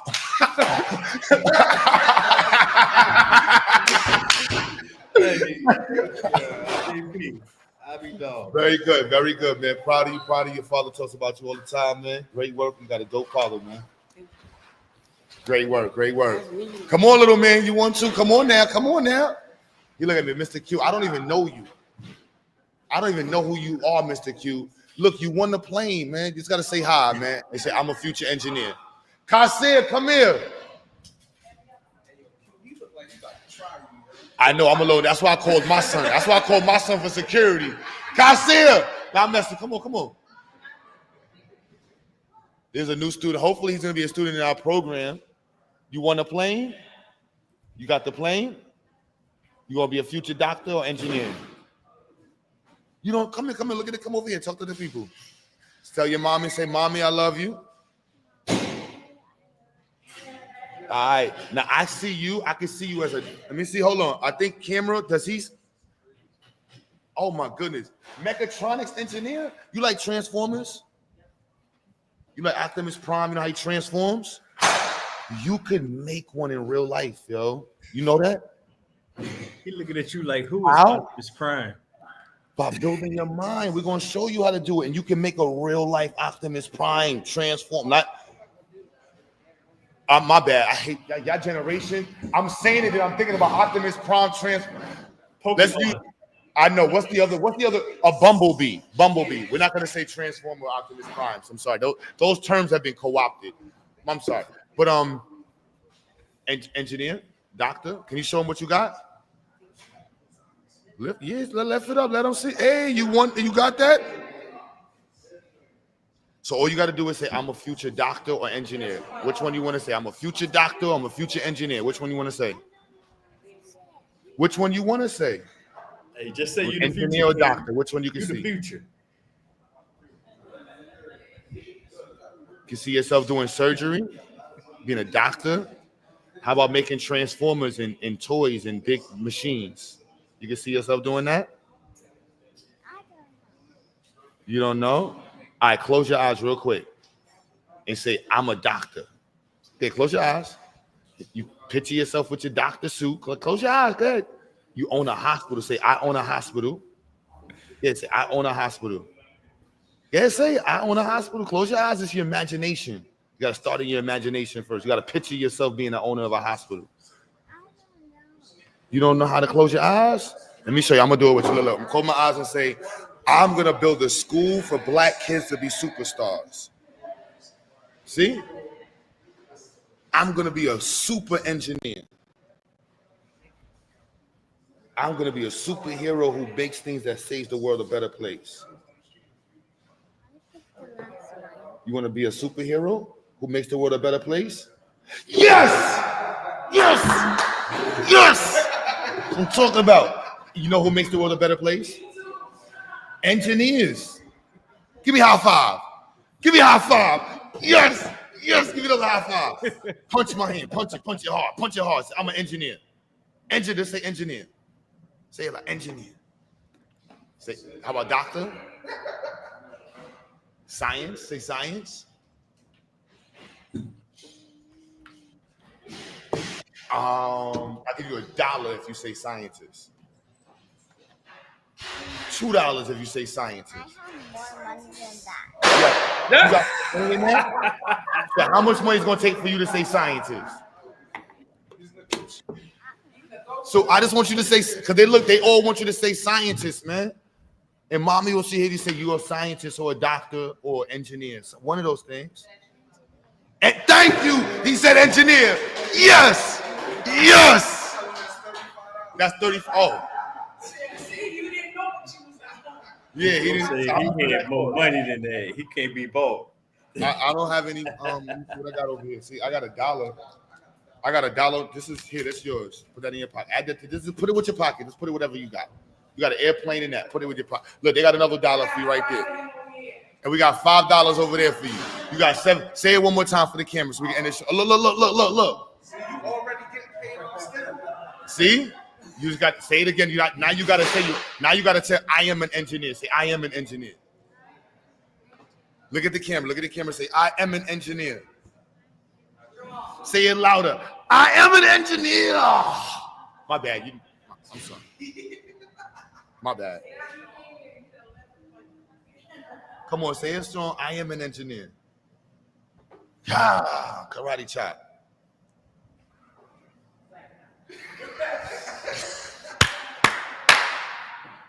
It's all right. Some of the brightest people in the world are shy. Long as you're smart in your mind, that's all that's right. And you make mommy proud. Look at mommy and say, love you. Hey, that's all that matters. That's how we're going to push. I got to be a Capricorn. So with that being said, everybody, I'm going to wrap it up and have a good night, Black Power. It's been real. I hope you enjoyed the show. We're going to be doing this in December. I'm telling you right now, we need help. And we want to do this in New York and in North Carolina and possibly in Houston. So just don't watch and not donate or support or get involved. All right?